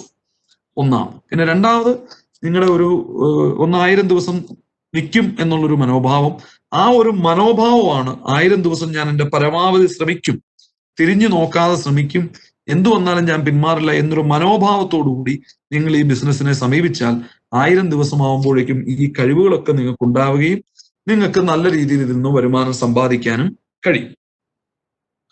പിന്നെ അടുത്ത നമ്മുടെ 5ാമത്തെ, ദ 5th ടോപ്പിക് ഇസ്, എന്തുകൊണ്ട് ഞാൻ ഈ ഡയറക്ട് സെല്ലിംഗ് ഒരു കരിയർ ആയിട്ട് എടുക്കണം, എന്തുകൊണ്ട് ഇത് മറ്റു മേഖലകളേക്കാൾ മെച്ചമാണ്, why should I choose direct selling എന്ന് ചോദിച്ചു കഴിഞ്ഞാൽ, the answer is this business is not capital oriented. പലപ്പോഴും ഒരു വലിയൊരു ബിസിനസ് തുടങ്ങാൻ, അതായത് ലക്ഷക്കണക്കിന് രൂപ മാസം വരുമാനം കിട്ടുന്ന, അല്ലെ ദശലക്ഷക്കണക്കിന് രൂപ മാസം വരുമാനം കിട്ടുന്ന ഒരു ബിസിനസ് ഉണ്ടാക്കണമെങ്കിൽ ഒരുപാട് മൂലധനം ആവശ്യമുണ്ട്. പക്ഷേ ഈ ഡയറക്ട് സെല്ലിംഗ് ബിസിനസിന്റെ ഒരു ഗുണം, ഇത് ഒരിക്കലും ക്യാപിറ്റൽ ഓറിയന്റഡ് അല്ല, മൂലധനം അല്ല ഇതിനകത്തെ ഘടകം. ഇതിനകത്ത് ഒരു വർക്കിംഗ് ക്യാപിറ്റൽ, ഒരു പ്രവർത്തന മൂലധനം മാത്രം വെച്ചുകൊണ്ട് ചെയ്യാൻ പറ്റുന്ന ഒരു കാര്യമാണ്. പക്ഷേ ഇത് ക്യാപിറ്റൽ ഓറിയന്റഡ് അല്ലെങ്കിലും ഇത് എഫേർട്ട് ഓറിയന്റഡ് ആണ്. അധ്വാനം ഒരുപാട് ആവശ്യമുള്ളൊരു കാര്യമാണ്. It is N effort oriented business. അപ്പം ഞാൻ പറഞ്ഞു വന്ന പോയിന്റ്, ക്യാപിറ്റൽ ഇല്ലെങ്കിലും ഒരു വലിയ ബിസിനസ്സുകാരനാകാൻ ഡയറക്ട് സെല്ലിംഗ് നിങ്ങൾക്ക് അവസരം തരുന്നു. മറ്റ് ബിസിനസ്സുകളിൽ അത് പറ്റില്ല. രണ്ടാമത്, ഇത് മുഴുവൻ സമയമായിട്ടും ചെയ്യാം, എന്നെ പോലെ ഇത് ഫുൾ ടൈം ആയിട്ട് ചെയ്യാം, അല്ലെങ്കിൽ ഇത് പാർട്ട് ടൈം ആയിട്ടും ചെയ്യാം, ജോലിയോടൊപ്പവും ചെയ്യാം, ജോലിയെ ബാധിക്കാതെയും ചെയ്യാം. അങ്ങനെ ചെയ്ത് വലിയ വരുമാനം ഉണ്ടാക്കാൻ പറ്റുന്ന ബിസിനസ്സുകൾ എത്രയെണ്ണം ഉണ്ട് നമ്മുടെ നാട്ടിൽ. രാവിലെ 9 മുതൽ 5 വരെ ജോലി ചെയ്തതിന് ശേഷം, ഒരു ഓഫീസിൽ പോയി ജോലി ചെയ്തതിന് ശേഷം ബാക്കിയുള്ള സമയം കൊണ്ട് ചെയ്ത് വിജയിപ്പിക്കാവുന്ന ബിസിനസ്സുകൾ നമ്മുടെ നാട്ടിൽ എത്രയുണ്ടെന്ന് എനിക്ക് അറിഞ്ഞുകൂടാ. But this is definitely an option. പിന്നെ മൂന്നാമത്, ഇതിന്റെ ഒരു ഗുണം, പലരും ബിസിനസ്സിൽ ഇറങ്ങാത്തത് അതിന്റെ റിസ്ക് പേടിച്ചിട്ടാണ്. അപ്പൊ റിസ്ക് എന്ന് പറഞ്ഞു കഴിഞ്ഞാൽ നമ്മുടെ പണം നഷ്ടപ്പെടാനുള്ള ഒരു സാധ്യത, അല്ലെ നമ്മുടെ റെപ്യൂട്ടേഷൻ നഷ്ടപ്പെടാനുള്ള ഒരു സാധ്യത. ഇവിടെ പണം ഇല്ലാത്തതുകൊണ്ട് തന്നെ നമ്മുടെ പണം നഷ്ടപ്പെടാൻ, മുതൽ മുടക്കില്ലാത്തതുകൊണ്ട് തന്നെ പണം നഷ്ടപ്പെടാൻ സാധ്യതയില്ല. നമ്മുടെ റെപ്യൂട്ടേഷനും നമ്മുടെ അധ്വാനവും നഷ്ടപ്പെടാനും ഇവിടെ സാധ്യതയില്ല. കാരണം ഈ ബിസിനസ്സിൽ വിജയിച്ചവർ നമ്മളെ ഈ ബിസിനസ്സിൽ സഹായിക്കും എന്നുള്ളതുകൊണ്ടാണ്. നമ്മളെ ഈ ബിസിനസ്സിലേക്ക് കൊണ്ടുവന്നവർക്ക് വിജയിക്കണമെങ്കിൽ നമ്മുടെ വിജയവും ഒരു അവശ്യ ഘടകമായതുകൊണ്ട് തന്നെ അവർ നമ്മളെ സഹായിക്കും എന്നുള്ളതിനാൽ നമുക്കൊരു എഫേർട്ട് ലോസോ ഒരു റെപ്യൂട്ടേഷൻ ലോസോ ഉണ്ടാവില്ല. നമ്മുടെ വിജയ സാധ്യത മറ്റ് ബിസിനസ്സുകളെ അപേക്ഷിച്ച് വളരെ കൂടുതലാണ്. പിന്നെ നാലാമത്തെ ഏറ്റവും പ്രധാനപ്പെട്ട ഒരു കാര്യം എന്താണ്, നമ്മൾ എന്തുകൊണ്ട് ഈ ബിസിനസ് ചെയ്യുന്നത് ചോദിച്ചാൽ ടൈം ലിവറേജ്. അതാണ്. അതായത് നമ്മളെല്ലാം we use to trade with time. നമ്മളൊരു ജോലിയിലാണെങ്കിൽ we are trading with our time. അതായത് if you work for 30 days we will get full salary, if you work for 15 days we will get only half salary. Means practically we are trading with time. അതായത് ഒരു ദിവസം 8 മണിക്കൂർ ജോലി ചെയ്യുകയാണെങ്കിൽ 15 ദിവസം 15 into 8 120 മണിക്കൂർ നമ്മൾ ജോലി ചെയ്യുന്നു. അതുകൊണ്ട് തന്നെ നമുക്ക് പൗതി ശമ്പളം കിട്ടുന്നുള്ളൂ. 30 ദിവസമാണെങ്കിൽ അത് 240 മണിക്കൂറായി we shall get the full salary. അപ്പം ഇവിടെ ഒരു വ്യത്യാസം എന്താന്ന് ചോദിച്ചാൽ, ഇപ്പൊ നിങ്ങളുടെ നെറ്റ്വർക്കിൽ ഒരു 199 പേരുണ്ടെന്ന് വിചാരിക്കുക. നിങ്ങളടക്കം 100 പേർ. നിങ്ങൾ ഓരോരുത്തരും ഒരു ദിവസം 1 മണിക്കൂറാണ് അധ്വാനിക്കുന്നതെങ്കിൽ നിങ്ങളുടെ 1 മണിക്കൂറിന്റെ മാത്രമല്ല, ബാക്കിയുള്ള 99 ആളുകളുടെ 1 മണിക്കൂറിന്റെ ഗുണവും കൂടി നിങ്ങൾക്ക് കിട്ടുന്നു. കാരണം you are the leader of that network. അപ്പം ശരിക്കും പറഞ്ഞു കഴിഞ്ഞാൽ 1 മണിക്കൂർ പ്രവർത്തിച്ചുകൊണ്ട് 100 മണിക്കൂറിന്റെ ബെനിഫിറ്റ് ഉണ്ടാക്കാൻ പറ്റുന്ന ഒരു ബെനിഫിറ്റ് നമുക്ക് ഇവിടെ കിട്ടുന്നു. വേറൊരു ജോലിയിൽ നമ്മൾ ഒരു ദിവസം 8 മണിക്കൂർ ജോലി ചെയ്യുന്ന വ്യക്തി ഒരു അധ്യാപകനാണെങ്കിൽ വൈകിട്ട് ഒരു ട്യൂഷൻ എടുക്കാൻ വേണ്ടിയിട്ട് പോയാൽ അദ്ദേഹത്തിന് അഡീഷണൽ ആയിട്ട് ഒരു 4 മണിക്കൂർ കൂടെ വർക്ക് ചെയ്യാൻ പറ്റിയത്. ഒരു 12 മണിക്കൂർ അല്ലെ 14 മണിക്കൂർ കൂടുതൽ ഒരു വ്യക്തിക്കും പ്രാക്ടിക്കലായിട്ട് ഒരു ദിവസം ജോലി ചെയ്യാൻ പറ്റില്ല. അതും തുടർച്ചയായിട്ട് ഒരു മാസം ചെയ്യാൻ പറ്റത്തില്ല. പക്ഷെ ഇവിടെ ഈ ഒരു ടൈം ലിവറേജിന്റെ ബെനിഫിറ്റ് നിങ്ങൾക്ക് കിട്ടും. അപ്പം ആ ടൈം ലിവറേജിന്റെ ബെനിഫിറ്റ് കിട്ടുന്നതുകൊണ്ട് തന്നെ 1 മണിക്കൂർ മാത്രം പ്രവർത്തിച്ച് 100 മണിക്കൂറിന്റെ ബെനിഫിറ്റ് ഉണ്ടാക്കാൻ നിങ്ങൾക്ക് സാധിക്കും. അടുത്തതായിട്ട് ഇതിന്റെ ഒരു ബെനിഫിറ്റ് എന്ന് പറഞ്ഞാൽ ഈ business can be build digitally. ഇപ്പൊ ഞാൻ അസോസിയേറ്റ് ചെയ്ത് പ്രവർത്തിക്കുന്ന കമ്പനി തന്നെ നോക്കുകയാണെങ്കിൽ ആ കമ്പനിക്ക് അമേരിക്കയിൽ ഓപ്പറേഷൻസ് ഉണ്ട്. ഇന്ത്യയിലിരിക്കുന്ന നിരവധി ആളുകൾ അമേരിക്കയിൽ ഉൽപ്പന്നങ്ങൾ വിറ്റഴിക്കുകയും ഇന്ത്യയിലിരുന്ന് വരുമാനം സമ്പാദിക്കുകയും ചെയ്യും. അവരാരും ഇംഗ്ലീഷ് അറിയുന്നവരാണോ എന്നില്ല, അവരാരും അമേരിക്കയിൽ പോയിട്ടുള്ളവരും അല്ല. പക്ഷെ ഇന്ത്യയിലിരുന്നുകൊണ്ട് അവർ അമേരിക്കയിലുള്ള ആളുകളെ സോഷ്യൽ മീഡിയയിലൂടെ പരിചയപ്പെടുന്നു. സൂം പോലുള്ള അല്ലെങ്കിൽ വെബെക്സ് പോലുള്ള ആപ്ലിക്കേഷൻസ് ഉപയോഗിച്ച് അവരോട് ഈ പ്രോഡക്റ്റുകളെ പറ്റി പറഞ്ഞ് സംസാരിക്കുന്നു. അമേരിക്കയിൽ പ്രോഡക്റ്റുകൾ വിറ്റഴിക്കുന്നു. അമേരിക്കയിൽ ഡിസ്ട്രിബ്യൂട്ടർമാരെ അപ്പോയിന്റ് ചെയ്തു. ഇന്ത്യയിൽ ഇരുന്നുകൊണ്ട് വരുമാനം ഉണ്ടാക്കും. അതായത് നമുക്ക് even by sitting in a district like Wayanad you can do business across the globe. That is what I am trying to say. എന്തുകൊണ്ട് നമ്മൾ ഡയറക്ട് സെല്ലിംഗ് ചെയ്യണമെന്നുള്ളത്. പിന്നെ എനിക്ക് അതിനകത്ത് പറയാനുള്ള വളരെ പ്രധാനപ്പെട്ട ഒരു പോയിന്റ്, ഈ ടാക്സ് ഇവേഷൻ എന്ന് പറയുന്ന ഒരു കാര്യം, നികുതി വെട്ടിപ്പ് ഒരിക്കലും ഈ ഡയറക്ട് സെല്ലിംഗ് ബിസിനസ്സിൽ ഉണ്ടാവത്തില്ല. കാരണം എല്ലാം കണക്കുള്ളത് കൊണ്ട് തന്നെ നികുതി വെട്ടിച്ച് നിങ്ങൾക്ക് ഈ ബിസിനസ് ചെയ്യാൻ പറ്റത്തില്ല. അപ്പം ഈ നികുതി വെട്ടിക്കുക എന്ന് പറയുന്ന ഒരു മിടുക്കുള്ള കാര്യമല്ല, അതൊരു മോശം കാര്യമാണെന്ന് നമ്മൾ മനസ്സിലാക്കണം. Mahatma Gandhi says when A nation is build when taxes are paid. അപ്പം നികുതികൾ കൃത്യമായിട്ട് ഗവൺമെന്റിന് അടയ്ക്കാൻ പറ്റുന്ന രീതിയിൽ ഒരു തുറന്ന പുസ്തകമായിരിക്കുന്ന ഒരു ബിസിനസ് മോഡലാണ് ഡയറക്ട് സെല്ലിംഗ്. അത് എനിക്ക് ഇവിടെ എന്തുകൊണ്ട് നമ്മൾ അങ്ങനെ ഡയറക്ട് സെല്ലിംഗ് ചൂസ് ചെയ്യണം എന്നുള്ളത് കൊണ്ട് ഒരു അഭിമാനമുള്ള ഒരു പൗരൻ, ഉത്തരവാദിത്തമുള്ള ഒരു പൗരൻ ചെയ്യാൻ പറ്റുന്ന ഒരു ബിസിനസ് മോഡലാണിത്. പിന്നെ അടുത്ത ഒരു കാര്യമാണ് how big is this direct selling industry. ഇതിനെപ്പറ്റി പലർക്കും പലരുടെയും ധാരണ ഇത് ഒരു ചെറിയൊരു പരിപാടിയാണ്, അങ്ങനെയുള്ള ഒരു ധാരണയാണ്. അങ്ങനെയല്ല. ഗ്ലോബലി 2018-19 സാമ്പത്തിക വർഷത്തിൽ $192 ബില്യൺ അമേരിക്കൻ ഡോളറിന്റെ പ്രോഡക്ട്സ് ആണ് ഈ മോഡലിലൂടെ വിറ്റഴിക്കപ്പെട്ടത്. അതായത് if you convert to Indian rupee it comes 15 lakh crore rupees. I would say ഒരു 15 lakh അല്ല, സോറി, ഒരു 14.5 lakh, ഏകദേശം 15 ലക്ഷം കോടി രൂപയുടെ ഉൽപ്പന്നങ്ങളാണ് ഒരു വർഷം ഇതിലൂടെ വിറ്റഴിക്കപ്പെട്ടത്. ഇപ്പൊ ഈ COVID-19 ഔട്ട് ബ്രേക്കിന്റെ പശ്ചാത്തലത്തിൽ ഇപ്പൊ പ്രൈം മിനിസ്റ്റർ പ്രഖ്യാപിച്ചിരിക്കുന്ന പാക്കേജ് എന്ന് പറയുന്നത് 20 ലക്ഷം കോടി രൂപയുടെയാണ്. എന്നാൽ ഈ ബിസിനസ്സിലൂടെ ഒരു വർഷം വിറ്റഴിക്കപ്പെടുന്ന പ്രോഡക്റ്റിന്റെ കണക്ക് എന്ന് പറയുന്നത് 15 ലക്ഷം കോടി രൂപയുടെയാണ്. So you can imagine it is so big. America, China മുതലായ രാജ്യങ്ങളിൽ 35 മുതൽ 36 ബില്യൺ ഡോളർ വരെയാണ് ഒരു വർഷത്തെ ഈ ബിസിനസിന്റെ വിറ്റുവരവ്. അതായത് 35-36 ബില്യൺ ഡോളറിന്റെ മൂല്യമുള്ള ഉൽപ്പന്നങ്ങൾ people are buying from direct selling business. അതേസമയം അത് നമ്മുടെ ഇന്ത്യയിൽ ഏതാണ്ട് അമേരിക്കയുടെ 4 ഇരട്ടിയിലേറെ ജനസംഖ്യയുള്ള ഇന്ത്യയിൽ, ചൈനയോളം ജനസംഖ്യയുള്ള ഇന്ത്യയിൽ അത് ശരിക്കും വെറും $1.5 ബില്യൺ മാത്രമാണ്. അതായത് നമ്മൾ നോക്കുകയാണെങ്കിൽ അമേരിക്കയിലും ചൈനയിലും നടക്കുന്ന ബിസിനസിന്റെ ഒരു 3-4% ബിസിനസ് മാത്രമേ സത്യത്തിൽ ഇന്ത്യയിൽ നടക്കുന്നുള്ളൂ. ശരിക്കും നമ്മൾ നോക്കണം, മലേഷ്യ എന്ന് പറയുന്നത് കേരളത്തെക്കാൾ ജനസംഖ്യ കുറവുള്ള രാജ്യമാണ്. ആ മലേഷ്യയിൽ ഇന്ത്യയിൽ നടക്കുന്നതിനേക്കാൾ 3 ഇരട്ടി ബിസിനസ് നടക്കുന്നു എന്നുള്ളതാണ് മലേഷ്യയിൽ. അപ്പം നമുക്ക് വരും ദിവസങ്ങളിൽ, കാരണം ഇന്ത്യയിൽ ഈ ബിസിനസ് നിയമപരമാവുന്നതിന് ഒത്തിരി വൈകി, അത് കാരണം ഒരുപാട് ആളുകൾ ഈ ബിസിനസ്സിലേക്ക് കടന്നു വരാതിരുന്നു. പലരും ഈ പല തെറ്റായ കമ്പനികളുടെ കയ്യിൽ ചെന്ന് പെട്ടു. അങ്ങനെ വെള്ളവും ആസിഡും കണ്ടാൽ ഒരുപോലെ ഇരിക്കും, പക്ഷെ വെള്ളം ആണെന്ന് കരുതി ആസിഡ് എടുത്ത് കുടിച്ചാൽ ഭയങ്കര പ്രശ്നമാണ്. അങ്ങനെ പല ആളുകൾക്കും അത് പറ്റിയിട്ടുണ്ട്. അപ്പം അതുകൊണ്ട് തന്നെ, എന്നാൽ മലേഷ്യയിൽ ഇത് 1993 തന്നെ വ്യക്തമായ നിയമങ്ങൾ വന്നു. അമേരിക്കയിൽ 1979 വന്നതാണ്. അപ്പം ഈ ഇൻഡസ്ട്രിക്കുള്ള ഏക പോരായ്മ എന്ന് പറയുന്നത് ആ ഒരു കാര്യം മാത്രമാണ്. ശരിയായ കമ്പനി ചൂസ് ചെയ്യുന്നതിന് ആളുകൾ സ്വന്തം ബുദ്ധി ഉപയോഗിക്കേണ്ടി വരുന്നു എന്നുള്ളതാണ് ഇതിന്റെ ഒരു പരിമിതി. whatever said and done, ഇതൊരു വളരെ വലിയൊരു ഇൻഡസ്ട്രിയാണ്. ഇന്ത്യയിൽ ഇപ്പം ഫിക്കി എന്ന് പറയുന്ന ഇന്ത്യയിലെ വ്യവസായ സ്ഥാപനങ്ങളുടെ ഒരു അസോസിയേഷൻ ആണ്. KPMG എന്ന് പറയുന്നത് ലോകത്തെ ഏറ്റവും വലിയ 4 ഓഡിറ്റിംഗ് ഫേമുകളിലൊന്നാണ്. വേൾഡ് ബാങ്ക് ഒക്കെ ഓഡിറ്റ് ചെയ്യുന്ന ഫേമാണ്. ഈ 2 ഗ്രൂപ്പുകളും കൂടി ചേർന്നുകൊണ്ട് ഒരു പഠനം ഇന്ത്യയിലെ ഡയറക്ട് സെല്ലിങ്ങിനെ പറ്റി നടത്തുകയും അവരത് പ്രസിദ്ധീകരിക്കുകയും ചെയ്തു. അത് പ്രസിദ്ധീകരിച്ചത് കേന്ദ്ര ക്യാബിനറ്റ് മന്ത്രി രാംവിലാസ് പാസ്വാനാണ്. അപ്പൊ തന്നെ ആ റിപ്പോർട്ടിന്റെ പ്രാധാന്യം നിങ്ങൾക്ക് ഊഹിക്കാം.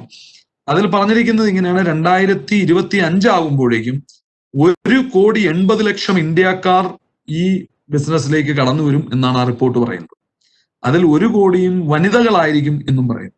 അപ്പോൾ വനിതകൾക്ക് വരുമാനം ഉണ്ടാകേണ്ടത് ഒരു രാജ്യത്തിന്റെ പുരോഗതിക്ക് വളരെ ആവശ്യമാണ്. അപ്പം അതാണ് ഈ ബിസിനസിന്റെ ഒരു കണ്ടീഷൻ. 64,500 കോടി 64,500 കോടി എന്ന് പറയുമ്പോൾ അത് എഴുതുമ്പോഴത്തെ കണക്കനുസരിച്ചാണെങ്കിൽ $10 ബില്യൺ അമേരിക്കൻ. ഇപ്പോഴാണെങ്കിൽ അത് 75,000 കോടി. 75,000 കോടി രൂപയുടെ ഉൽപ്പന്നങ്ങൾ ഒരു സാമ്പത്തിക വർഷം 2025 ആകുമ്പോഴേക്കും ഇന്ത്യയിൽ ഈ മേഖലയിലൂടെ വിറ്റഴിക്കപ്പെട്ടിരിക്കും എന്നാണ് ഫിക്കി KPMGയുടെ റിപ്പോർട്ട് പറയുന്നത്. അപ്പൊ അത്ര ആധികാരികമായ ഒരു റിപ്പോർട്ടാണ്. അപ്പം വരും ദിവസങ്ങളിൽ ഈ മേഖല വളരുവോ ഇല്ലയോ, ഇതിനകത്ത് ആളുകൾ കടന്നു വരുവോ, ഇതിലൂടെ ആളുകൾ ഉൽപ്പന്നങ്ങൾ വിൽക്കുവോ, ജനം വാങ്ങുവോ എന്നുള്ള ചോദ്യത്തിനെല്ലാം വിദഗ്ധരുടെ ഉത്തരം നമ്മുടെ മുന്നിൽ ഓൾറെഡി ഉണ്ട്. അതേപോലെ തന്നെ വലിയ വലിയ കമ്പനികൾ ഈ ബിസിനസ് ചെയ്യുന്നുണ്ട്. ഇപ്പൊ ഉദാഹരണത്തിന് ഇപ്പം നമുക്കറിയാം ഹിന്ദുസ്ഥാൻ യൂണിലിവർ, ഇന്ത്യയിൽ നമ്മൾ ഉപയോഗിക്കുന്ന സർഫ്, പിന്നെ ലെക്സ് പോലുള്ള ഉൽപ്പന്നങ്ങളൊക്കെ ഉണ്ടാക്കുന്ന ഹിന്ദുസ്ഥാൻ കമ്പനി, അതിന്റെ മുഴുവൻ പേര് ഹിന്ദുസ്ഥാൻ യൂണിലിവർ എന്നാണ്. യൂണിലിവർ ആണ് അതിന്റെ പേരന്റ് കമ്പനി. അത് UK ബേസ്ഡ് കമ്പനിയാണ്. ഈ UK based Unilever, the parent company of Hindustan, has a direct selling company called the Lever Network. ഈ ലിവർ നെറ്റ്വർക്ക് എന്ന് പറയുന്ന ഒരു കമ്പനി ഇന്ത്യയിൽ ഇപ്പോൾ പ്രവർത്തിക്കുന്നില്ല, നേരത്തെ ഉണ്ടായിരുന്നു. പിന്നെ ഇന്ത്യയിൽ നിയമങ്ങളൊന്നും ഇല്ലാത്തതുകൊണ്ട് അവർ വളരെ അസംതൃപ്തരായി ഇന്ത്യയിലെ പ്രവർത്തനങ്ങൾ അവർ അവസാനിപ്പിച്ചു. പക്ഷെ ലോകത്ത് അവരുടെ പ്രവർത്തനങ്ങൾ എപ്പോഴും വളരെ ശക്തമായി നടക്കും. അതേപോലെ വാറൻ ബഫറ്റ് എന്ന് പറയുന്നത് തന്റെ സമ്പത്തിന്റെ 99% ദാനം ചെയ്ത വ്യക്തിയാണ്. ഒരു കാലത്ത് ലോകത്തെ ഏറ്റവും വലിയ സമ്പന്നനായിരുന്നു. ഇന്നും ലോകത്തെ ഏറ്റവും വലിയ 3-4 സമ്പന്നരിൽ ഒരാളാണ് അദ്ദേഹം. തന്റെ സ്വത്തിന്റെ 99% ദാനം ചെയ്ത അത്രയും നല്ലൊരു വ്യക്തി. അദ്ദേഹത്തിനും സ്വന്തമായി ഒരു ഡയറക്ട് സെല്ലിംഗ് കമ്പനി ഉണ്ട്. പാംബേർഡ് ഷെഫ് എന്നാണ് പേര്. അമേരിക്കയിൽ പ്രവർത്തിക്കുന്ന ഒരു കമ്പനിയാണ്. ഇനി നമ്മുടെ 7ാമത്തെ അവസാനത്തെയുമായ point, the final point is, ഇതൊരു എൻ്റെ ഒരു അഡ്വൈസ് ആണ്. നിങ്ങൾ ആദ്യം ഈ ബിസിനസിനെ പറ്റിയുള്ള ഒരു പെർസെപ്ഷണൽ ഇഷ്യൂസ് നിങ്ങളൊന്ന് മാറ്റിവെക്കണം. ഡയറക്ട് സെല്ലിംഗ് എന്ന് പറയുമ്പോൾ ഞാൻ വീടാന്തരം പോയി ഡോറിൽ മുട്ടി സാധനം വിൽക്കണ്ടേ, എന്റെ അഭിമാനം അതിന് സമ്മതിക്കില്ല, അങ്ങനെ കരുതുന്നു. ഇവിടെ വീടാന്തരം അങ്ങനെ കയറി ഇറങ്ങുമൊന്നും വേണ്ട. പരിചയമില്ലാത്ത വീട്ടിലൊന്നും നമ്മളാരും പോകേണ്ട കാര്യമില്ല. പിന്നെ ഇപ്പോൾ ഇവിടെ സെല്ലിംഗ് ഒന്നും പഴയതുപോലെ വീട്ടിൽ പോയിരുന്ന് പറഞ്ഞു കൊടുത്തിട്ടല്ല. ഇതിനൊക്കെ നല്ല നല്ല വീഡിയോകളുണ്ട് ഓരോ പ്രോഡക്റ്റിനെ പറ്റി. അത് വാട്സപ്പിലൂടെയും ഫേസ്ബുക്കിലൂടെയൊക്കെ നമ്മുടെ സുഹൃത്തുക്കൾക്കും വേണ്ടപ്പെട്ടവർക്കും അയച്ചു കൊടുത്ത് അവർക്ക് ആ വീഡിയോ കണ്ട് ഇഷ്ടപ്പെട്ടാൽ അവർക്ക് ഓൺലൈനിൽ തന്നെ ആ പ്രോഡക്റ്റ് ഓർഡർ ചെയ്യാം. ബൈ കൊറിയർ പ്രോഡക്റ്റ് അവരുടെ വീട്ടിൽ കിട്ടിക്കോളും. നിങ്ങളുടെ ലാഭം നിങ്ങളുടെ ബാങ്ക് അക്കൗണ്ടിൽ വന്ന് വീണോളൂ. അപ്പം പിന്നെ എങ്കിലും എനിക്കൊരു കാര്യം പറയണ്ട, ഈ സെയിൽസ് ഞാൻ ചെയ്യില്ല അങ്ങനെ ചിന്തിക്കരുത്. സെയിൽസ് എന്ന് പറയുന്നത് ഒരു മോശം വാക്കൊന്നുമല്ല. സെല്ലിംഗ് ഈസ് നോട്ട് ബെഗിങ്, അങ്ങനെ കരുതരുത്. ഇപ്പം ലോകത്ത് ഏത് കമ്പനി എടുത്തു നോക്കിയാലും എല്ലാ ഡിപ്പാർട്ട്മെന്റുകളും കമ്പനികൾക്ക് ചെലവാണെങ്കിൽ the only revenue generating department for any company in this world is sales and marketing department. So sales and marketing is the bloodline of any organisation. അപ്പം അത് വളരെ റെസ്പെക്ട്ഫുൾ ആയിട്ടുള്ള ഒരു ജോലിയാണ്. ഇന്നത്തെ പഴയ കാലമൊന്നുമല്ല ഇന്നിപ്പം if you look at the prime minister of the presidents, അവർ ഒരു രാജ്യത്തു നിന്ന് വേറെ രാജ്യത്തോട്ട് പോയ അതിർത്തി ചർച്ചയൊക്കെ അവർ 5 മിനിറ്റ് പറഞ്ഞിട്ട് they talk more about business. It's even in order to become a successful prime minister you need to become a good salesman. Selling is very important. You look at Narendra Modi, look at Donald Trump. They all are talking about the sales and selling. It's like we are dealing a small product. They may be dealing with a very high-end product. That's all is the difference. Second, ഒരു പെർസെപ്ഷണൽ issue ആണ്. Network marketing എന്ന് പറഞ്ഞാൽ ആളെ പിടിക്കുന്ന ബിസിനസ്സാണ്, ആൾക്കാരെ ചേർക്കുന്ന ബിസിനസ്സാണ്. അങ്ങനെ നിങ്ങൾ കരുതരുത്. നമ്മളൊരു ബിസിനസ് ഓപ്പർച്യൂണിറ്റി ഒരാൾക്ക് കൊടുക്കുന്നു, അയാൾക്ക് താല്പര്യം ഉണ്ടെങ്കിൽ അയാൾ ഓപ്പർച്യൂണിറ്റി എടുക്കുന്നു, അയാൾ അതിലൂടെ സാധനം വാങ്ങി വെക്കുന്നു. അല്ലാതെ മെമ്പർ ഉണ്ടാക്കുന്ന പരിപാടിയൊന്നുമല്ല. ഇപ്പം ആളെ പിടിക്കൽ എന്ന് പറഞ്ഞു കഴിഞ്ഞാൽ ഇപ്പൊ എല്ലാ കമ്പനികളും ആളെ പിടിക്കല്ലേ ചെയ്യുന്നത്. ഇപ്പം ഏത് പരസ്യങ്ങൾ നിങ്ങൾ എടുത്തു നോക്കിയാൽ അത് മനുഷ്യനെ ആകർഷിക്കാൻ വേണ്ടിയിട്ടുള്ളതാണ്. ഇപ്പൊ പെറ്റ് സോപ്പ്, ഇപ്പൊ പട്ടിക്കുട്ടിയെ കുളിപ്പിക്കാനുള്ള സോപ്പിന്റെ പരസ്യം, അല്ലെ കാലിത്തീറ്റയുടെ പരസ്യം, അതിപ്പോ പശുവിനെ അട്രാക്ട് ചെയ്യുന്ന ഒരു പരസ്യം ഇട്ടിട്ട് കാര്യമില്ലല്ലോ. മനുഷ്യനെ അട്രാക്ട് ചെയ്യുന്ന പരസ്യം ഇട്ടാലല്ലേ മനുഷ്യനെ ആ തീറ്റ വാങ്ങി പശുവിന് കൊടുക്കുള്ളൂ. അപ്പം എല്ലാ കമ്പനികളും എല്ലാ ബിസിനസ്സുകളും മനുഷ്യന്റെ പുറകെയാണ്. അതുകൊണ്ട് ഇത് മാത്രം മനുഷ്യന്റെ പുറകെയാണെന്ന് ചിന്തിക്കുന്നത് തെറ്റാണ്. പിന്നെ മൂന്നാമതൊരു പെർസെപ്ഷണൽ ഇഷ്യൂ, പ്രത്യേകിച്ചും ഇപ്പം കേരളത്തിൽ ഇപ്പം എന്നെ പോലെ ഒരു ഇടത്തരം കർഷക കുടുംബത്തിൽ നിന്ന് വരുന്ന എന്നെ പോലെയുള്ള ഒരാളുകൾ കുടുംബ പശ്ചാത്തലത്തിൽ കണ്ടിട്ടുള്ള ഒരു കാര്യമാണ്, പണം ഉണ്ടാക്കുന്നത് പാപമാണ്, പണത്തെ പറ്റി സംസാരിക്കുന്നത് വലിയൊരു തിന്മയാണ്. അങ്ങനെയുള്ള ധാരണകളൊക്കെ നമ്മൾ മലയാളികൾ മാറ്റിവെക്കണം. കാരണം മണി ഈസ് നോട്ട് സിൻ, പണം ഒരു പുണ്യമാണ്. അപ്പം പൈസ ഉണ്ടെങ്കിൽ മാത്രമേ നമുക്ക് മറ്റുള്ളവരെ സഹായിക്കാനും മറ്റുള്ളവർക്ക് ഗുണം ചെയ്യാനും കഴിയുള്ളൂ. അപ്പൊ പണം ഉണ്ടാക്കുന്നതിനെ പറ്റി ചിന്തിക്കുന്നതും അതിനെപ്പറ്റി സംസാരിക്കുന്നതും അതിനെപ്പറ്റി ആളുകളോട് പറയുന്നതും ഒക്കെ ഒരു മോശമാണ്, മൂടി വെക്കേണ്ട ഒരു കാര്യമാണ്. അങ്ങനെയുള്ള ഹിപ്പോക്രസിയുടെ ഒന്നും ആവശ്യമില്ല. അങ്ങനെ പറയുകയും ചെയ്യും, എന്നിട്ട് പണത്തിന് വേണ്ടി ആഗ്രഹിക്കുകയും ചെയ്യും. അപ്പം അതിന്റെ ഒന്നും ആവശ്യമില്ല. നമുക്ക് അങ്ങനെ ഒരു മൂടുപട വിട്ട് നടക്കേണ്ട കാര്യമൊന്നുമില്ല. ഇപ്പം ഇവിടെ നെറ്റ്വർക്ക് മാർക്കറ്റിംഗ് ബിസിനസ്സിൽ സ്റ്റേജിൽ കയറി ഞാൻ ഇത്ര രൂപ ഉണ്ടാക്കി എന്ന് സത്യം വിളിച്ചു പറയുന്ന രീതിയിലാണ് ഞങ്ങൾ ഇവിടെ ആളുകളെ തയ്യാറാക്കുന്നത്. പണം ഉണ്ടാക്കേണ്ടത് നല്ലത് തന്നെ. പലപ്പോഴും ആളുകൾക്കുള്ള ധാരണ എനിക്ക് കിട്ടുന്ന പണം വേറൊരുത്തനുണ്ടാവുന്ന ഒരു നഷ്ടമാണ്. പ്രത്യേകിച്ചും മലയാളത്തിലൊക്കെ പറയുന്നത് കച്ചവടം എന്ന് പറഞ്ഞാൽ കച്ചകവടം, ഒരുത്തിനെ പറഞ്ഞ് പറ്റിക്കലാണ് കച്ചവടം. ഇങ്ങനെയുള്ള കുറെ അബദ്ധ ധാരണകളൊക്കെ നമ്മുടെ കുറെ സിനിമകളും കുറെ ചിന്താധാരകളും ഒക്കെ ഉണ്ടാക്കി വെച്ചിട്ടുണ്ട്. അങ്ങനെയൊന്നും അല്ല. കച്ചവടം എന്ന് പറയുന്നത് ശരിക്കും വാങ്ങുന്നവനും വിൽക്കുന്നവനും ഒരുപോലെ ഗുണം ഉണ്ടാക്കുന്നുണ്ട്. അംബാനി ഒരു കച്ചവടക്കാരനാണ്. അംബാനി ജിയോ എന്ന് പറയുന്ന ടെലികോം കമ്പനി ഉണ്ടാക്കി അദ്ദേഹം വലിയ ലാഭം ഉണ്ടാക്കുന്നു എന്ന് കരുതി ജിയോയുടെ സിം കാർഡ് വാങ്ങിയിട്ടുള്ള ആർക്കെങ്കിലും നഷ്ടം ഉണ്ടായിട്ടുണ്ടോ? അവർക്കും ലാഭമല്ലേ ഉണ്ടായിട്ടുള്ളത്. അതാണ് ശരിയായ ബിസിനസ് നമ്മൾ മനസ്സിലാക്കേണ്ടത്. പിന്നെ മറ്റൊരു പെർസെപ്ഷണൽ ഇഷ്യൂ നമ്മൾ മാറ്റി വെക്കേണ്ടത്, ഇപ്പോഴത്തെ ചെറുപ്പക്കാർ പ്രത്യേകിച്ച് മില്ലേനിയൽസ്, അവന്റെ ഒക്കെ ഒരു പ്രശ്നം ഇൻസ്റ്റന്റ് ഗ്രാറ്റിഫിക്കേഷൻ, പെട്ടെന്ന് പൈസ ഉണ്ടാക്കണം. അങ്ങനെ പെട്ടെന്ന് പൈസ ഉണ്ടാക്കാൻ പറ്റുന്ന ഒരു പരിപാടിയും ലോകത്തില്ല. അല്ലെങ്കിൽ നമ്മൾ എക്സെപ്ഷണലി ടാലന്റഡ് ആയിരിക്കണം. ലയണൽ മെസ്സിയെ പോലെ അല്ലെ മാർക്ക് സക്കർബർഗിനെ പോലെയൊക്കെ ആയിരിക്കണം. But the issue is exceptions are not examples. അതിനെ നമുക്കൊരു എക്സാമ്പിൾ ആയിട്ട് എടുക്കാൻ പറ്റില്ല. പണം ഉണ്ടാക്കുന്നതിന് നമ്മൾ അതിൻ്റെതായ സമയം ചെലവാക്കേണ്ടി വരും, അതിൻ്റെതായ അധ്വാനം ഇടേണ്ടി വരും. പക്ഷേ ഈ പെർസെപ്ഷൻസ് ഒക്കെ മാറി വരും. കാരണം ഇന്നിപ്പം കുടിക്കുന്നതിനേക്കാൾ കൂടുതൽ സ്പിരിറ്റ് ഇന്ന് കൈ കഴുകാൻ വേണ്ടിയാണ് ആളുകൾ ഉപയോഗിക്കുന്നത്. അങ്ങനെ വരുമെന്ന് ആരും കരുതിയിരുന്നതല്ല. അപ്പം ഇതും മാറും. എനിക്ക് തന്ന സമയം കഴിഞ്ഞിരിക്കുന്നു. Hope I have covered my points. Over to the moderator. Okay, thank you sir. വളരെ അധികാരികമായിട്ടായിരുന്നു. ഓരോ മേഖലയിലും സാറ് തൊട്ടുപോകുമായിരുന്നു. സാറ് പറഞ്ഞ കാര്യങ്ങൾ തന്നെയാണ്, പക്ഷെ അതിനകത്തോട്ട് എന്തെങ്കിലും ആഡ് ചെയ്യാവുന്ന രീതിയിൽ ആ രീതിയിലൊരു ചോദ്യമാണ് എൻ്റെ അകത്തുള്ളത്. അതായത് പിന്നെ സാർ കുറെ അധികം ഫ്രോഡുകൾ ഈ ഒരു കമ്പനികളുടെ രീതിയിൽ റിപ്പോർട്ട് ചെയ്തിട്ടുണ്ട്. അപ്പൊ അതുകൊണ്ട് തന്നെ ഈ ബിസിനസ് മോഡൽ ഒരു സക്സസ്ഫുൾ ആയിട്ട് കൊണ്ടുപോകാൻ കുറച്ച് ബുദ്ധിമുട്ടാണ്. അപ്പൊ അതിനെ എങ്ങനെ നമുക്ക് ഓവർകം ചെയ്യാൻ? So my answer to that is, fraudulent companies are very much here in India. The reason is our legal system is still evolving, but it is by far better than the time if you compare with the times which I started this business. So that way things are much better now, but this issue will be there for another 10 years. But after 10 years, it will be at par with American standards or Singapore standards. So there won't be any illegal companies in this field. Like if you look at banking in India, insurance in India, there is no illegal companies. But it will take another 10 years for direct selling to reach that level. But can't we wait till 2030 to start this business? Can we afford to lose the next 10 years? No. So let us apply our practical wisdom. As I said, I will post a link now. ഞാനൊരു link post ചെയ്യാം. ആ ലിങ്കിനകത്ത് ഒരു 10 കമ്പനികളെ പറ്റിയാണ് കൊടുത്തിരിക്കുന്നത്. ആ 10 കമ്പനികളിൽ ഏതെങ്കിലും ഒരു കമ്പനിയിലാണ് നിങ്ങൾ അസോസിയേറ്റ് ചെയ്യുന്നതെങ്കിൽ നിങ്ങൾ ഒരു ലീഗൽ ആയിട്ടുള്ള ഒരു കമ്പനിയിലാണ് നിങ്ങൾ നിൽക്കുന്നത് എന്ന് നിങ്ങൾക്ക് പറയാൻ കഴിയും. പക്ഷെ മോശം കമ്പനികൾ അപ്പോഴും ഇവിടെ ഉണ്ടാവും. ഇപ്പൊ പോലീസ് സ്റ്റേഷൻ നമ്മുടെ നാട്ടിലുണ്ട്, അത് കരുതി കള്ളന്മാരില്ലാണ്ടാവുന്നില്ലല്ലോ. മോശം കമ്പനികൾ അവിടെ ഉണ്ടാവും, അവരത് ചെയ്തോട്ടെ. നല്ല കമ്പനിയാണെന്ന് നമുക്ക് ബോധ്യമുള്ളതുകൊണ്ട് നല്ല കമ്പനികൾ നമുക്ക് ചെയ്യാം.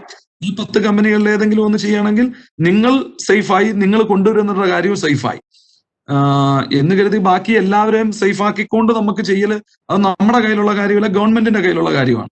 പിന്നെ ആരെങ്കിലും നിങ്ങളോട് അതിനെപ്പറ്റി ചോദിക്കുകയാണെങ്കിൽ നിങ്ങൾ പറയണം, ഒരു കൂടയ്ക്കകത്ത് 10 തക്കാളി ഉണ്ടെങ്കിൽ അതിൽ 7 തക്കാളിയും ചീത്തയാണെങ്കിൽ നിങ്ങൾ പറയും ആ കൂട മൊത്തം ചീത്തയാണെന്ന്. പക്ഷെ അതിനകത്ത് 3 നല്ല തക്കാളി ഉണ്ട്. അപ്പോ ഇവിടെ മനുഷ്യർക്ക് ഈ ബിസിനസ് മോഡൽ ആവശ്യമാണ്. എനിക്ക് വേറൊരു വരുമാനം കൂടി വേണം, അല്ലെ എനിക്കൊരു ഫുൾ ടൈം കരിയർ ആയിട്ട് ഇത് വേണം എന്ന് ചിന്തിക്കുന്നവർക്ക് ഇപ്പം ഇതേ ഉള്ളൂ സാഹചര്യം. ഈ സാഹചര്യത്തിൽ നമ്മൾ ഇത് ചെയ്യേണ്ടി വരും. Okay, the next question is, what is your tip for a person who is first attempting to this direct selling business? So how can they understand it as a legal company? No, see, as far as the legality is concerned, I have already applied. There are answered. There are various measures to check the legality of a company. But if a legal company is doing an illegal act, again we will be in trouble. See, for example, I know one company. That company is listed in stock market, National Stock Exchange. It is listed in National Stock Exchange of India. Of course, it's a legal company, very old company, but they did a concept selling business instead of direct selling business by using the multi-level marketing compensation plan. So that way, even if the company is legal also, it will be very, very difficult to differentiate a good company. So that way, prima facie, I can say you look at the products of that company. That product should be consumer products for sure. Those products can I sell to a customer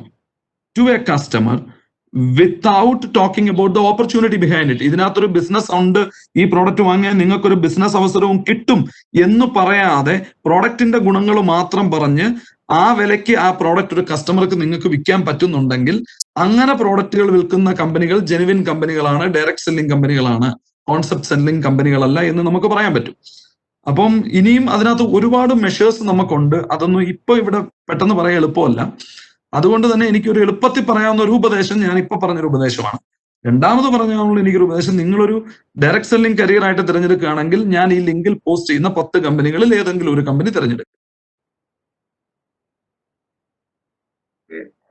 sir, അടുത്തൊരു ചോദ്യമുള്ളത്, കേരളത്തിൽ ഇത്തരത്തിലുള്ള എത്ര കമ്പനികളുണ്ട്? ഇതിനെ സംബന്ധിച്ച് ഗവൺമെന്റിന്റെ ലെവലിൽ നിന്ന് എന്തെങ്കിലും തരത്തിലുള്ള ലിസ്റ്റുകൾ പ്രസിദ്ധീകരിച്ചിട്ടുണ്ടോ എന്നുള്ളതാണ്. കേരളത്തില് ഈ ഇത്തരത്തിലുള്ള കമ്പനികളുടെ പ്രവർത്തനം പരിശോധിക്കുന്നതിന് വേണ്ടി ഒരു നോഡൽ അതോറിറ്റി രൂപീകരിച്ചിട്ടുണ്ട്. ഈ നോഡൽ അതോറിറ്റിയുടെ അധ്യക്ഷ എന്ന് പറയുന്നത് നമ്മുടെ ഡിപ്പാർട്ട്മെന്റ് ഓഫ് കൺസ്യൂമർ അഫയേഴ്സിന്റെ ബഹുമാനപ്പെട്ട സെക്രട്ടറിയാണ്, ഒരു IAS ഓഫീസറാണ്, മാഡം മിനി ആന്റണി അവരാണെന്ന് തോന്നുന്നു. അവരാണ് ഇതിന്റെ അധ്യക്ഷ. പക്ഷേ ഈ നോഡൽ അതോറിറ്റി ഒന്നും അങ്ങനെ പ്രവർത്തനം അങ്ങനെ ശക്തമായിട്ട് തുടങ്ങിയിട്ടില്ല. പിന്നെ കേരളത്തിൽ ഡയറക്ട് സെല്ലിംഗിൽ പ്രവർത്തിക്കുന്ന ആളുകൾക്ക് പരിശീലനം കൊടുക്കുന്നതിന് വേണ്ടി കേരള ഗവൺമെന്റിന്റെ Gulati institute of finance and taxation എന്ന് പറയുന്ന ഒരു ഡിപ്പാർട്ട്മെന്റ്, ഒരു ഇൻസ്റ്റിറ്റ്യൂഷൻ തിരുവനന്തപുരത്ത് പ്രവർത്തിക്കുന്നുണ്ട്. അവിടെ ഒരു ദിവസത്തെ ഒരു training program, dos and don'ts of multi level marketing എന്നൊരു ട്രെയിനിങ് പ്രോഗ്രാം അറ്റൻഡ് ചെയ്ത് സർട്ടിഫിക്കറ്റ് നേടുകയും ഇതിനെപ്പറ്റി അറിവുകൾ കരസ്ഥമാക്കാവുന്നതുമാണ്. പക്ഷെ നിലവിൽ അത് ഏതെങ്കിലും കമ്പനിയുടെ ഡയറക്ട് സെല്ലർ ആയിരിക്കുന്നവർക്ക് മാത്രമേ കൊടുക്കുന്നുള്ളൂ, അവര് സൗകര്യം കൊടുക്കുന്നുള്ളൂ എന്നാണ് ഞാൻ മനസ്സിലാക്കിയിരിക്കുന്നത്. ഓക്കെ സാർ, ഈ ഒരു അടുത്തൊരു ചോദ്യം ഉള്ളത്, ഈ ഒരു ബിസിനസ് മോഡലിന്റെ അനന്ത സാധ്യതകളെ കുറിച്ച് സാർ സംസാരിച്ചിരുന്നു. പക്ഷെ ഈ ഒരു ബിസിനസ് മോഡലിനെ പ്രൊമോട്ട് ചെയ്യാൻ വേണ്ടി ഗവൺമെന്റ് തലത്തിൽ നിന്നുള്ള ഇനിഷ്യേറ്റീവ്സ് എന്തുകൊണ്ട് ഉണ്ടാകുന്നില്ല എന്നുള്ളൊരു ചോദ്യം. ഇതിനകത്ത് എന്തുകൊണ്ട് ഉണ്ടാവുന്നില്ല എന്ന് നമുക്ക് പറയാൻ പറ്റില്ല. ഒരുപാട് ഉണ്ടായിട്ടുണ്ട്. കാരണം ഡയറക്ട് സെല്ലിംഗ് ഗൈഡ് ലൈൻ 2016 ഗവൺമെന്റിന്റെ ഒരു ഇനീഷ്യേറ്റീവാണ്. അങ്ങനെ ഒരു ഇനീഷ്യേറ്റീവ് അവർ ചെയ്തിട്ടാണ് ഇതിനൊരു മാർഗനിർദ്ദേശം വന്നിരിക്കുന്നത്. രണ്ടാമത് കൺസ്യൂമർ പ്രൊട്ടക്ഷൻ ആക്ട് 2019 പുതിയ നിയമമാണ്. ആ നിയമത്തിൽ മൾട്ടി ലെവൽ മാർക്കറ്റിങ്ങിനെ ഒരു വാലിഡ് ഇക്കണോമിക് ആക്ടിവിറ്റി ആയിട്ട് അവർ അതിനകത്ത് എഴുതിയിട്ടുണ്ട്, നിയമപരമായിട്ട് അതിനെ കൊണ്ടുവന്നിട്ടുണ്ട്. അത് ഗവൺമെന്റിന്റെ ഭാഗത്തു നിന്നുള്ള ഒരു ആക്ടിവിറ്റിയാണ്. മൂന്നാമത് അനുരാഗ് ഠാക്കൂർ, നമ്മുടെ കേന്ദ്രമന്ത്രി, ഇന്നലെയോ മിനിഞ്ഞാന്നോ മറ്റോ ഒരു വാർത്താ സമ്മേളനത്തിൽ നെറ്റ്വർക്ക് മാർക്കറ്റിങ്ങിനെ ഈ COVID-19 സിറ്റുവേഷനിൽ നിന്ന് വെളിയിൽ കിടക്കാനുള്ള ഒരു മാർഗമായിട്ട് അദ്ദേഹം പ്രസ്താവിച്ചിട്ടുണ്ട്. കേരളത്തിലെ ഉപഭോക്തൃകാര്യമന്ത്രി ശ്രീ തിലോത്തമൻ സാറ് അദ്ദേഹത്തിന്റെ ഒരു ഏഷ്യാനെറ്റ് ന്യൂസുമായിട്ടുള്ള അഭിമുഖത്തില് അദ്ദേഹവും ഞങ്ങള് ഇ കോമേഴ്സിനെയും ഡയറക്ട് സെല്ലിങ്ങിനെയാണ് ഞങ്ങൾ ഈ പ്രതിസന്ധി മറികടക്കാൻ വേണ്ടി ഉപയോഗിക്കുന്നത് എന്ന് അദ്ദേഹം പറഞ്ഞിട്ടുണ്ട്.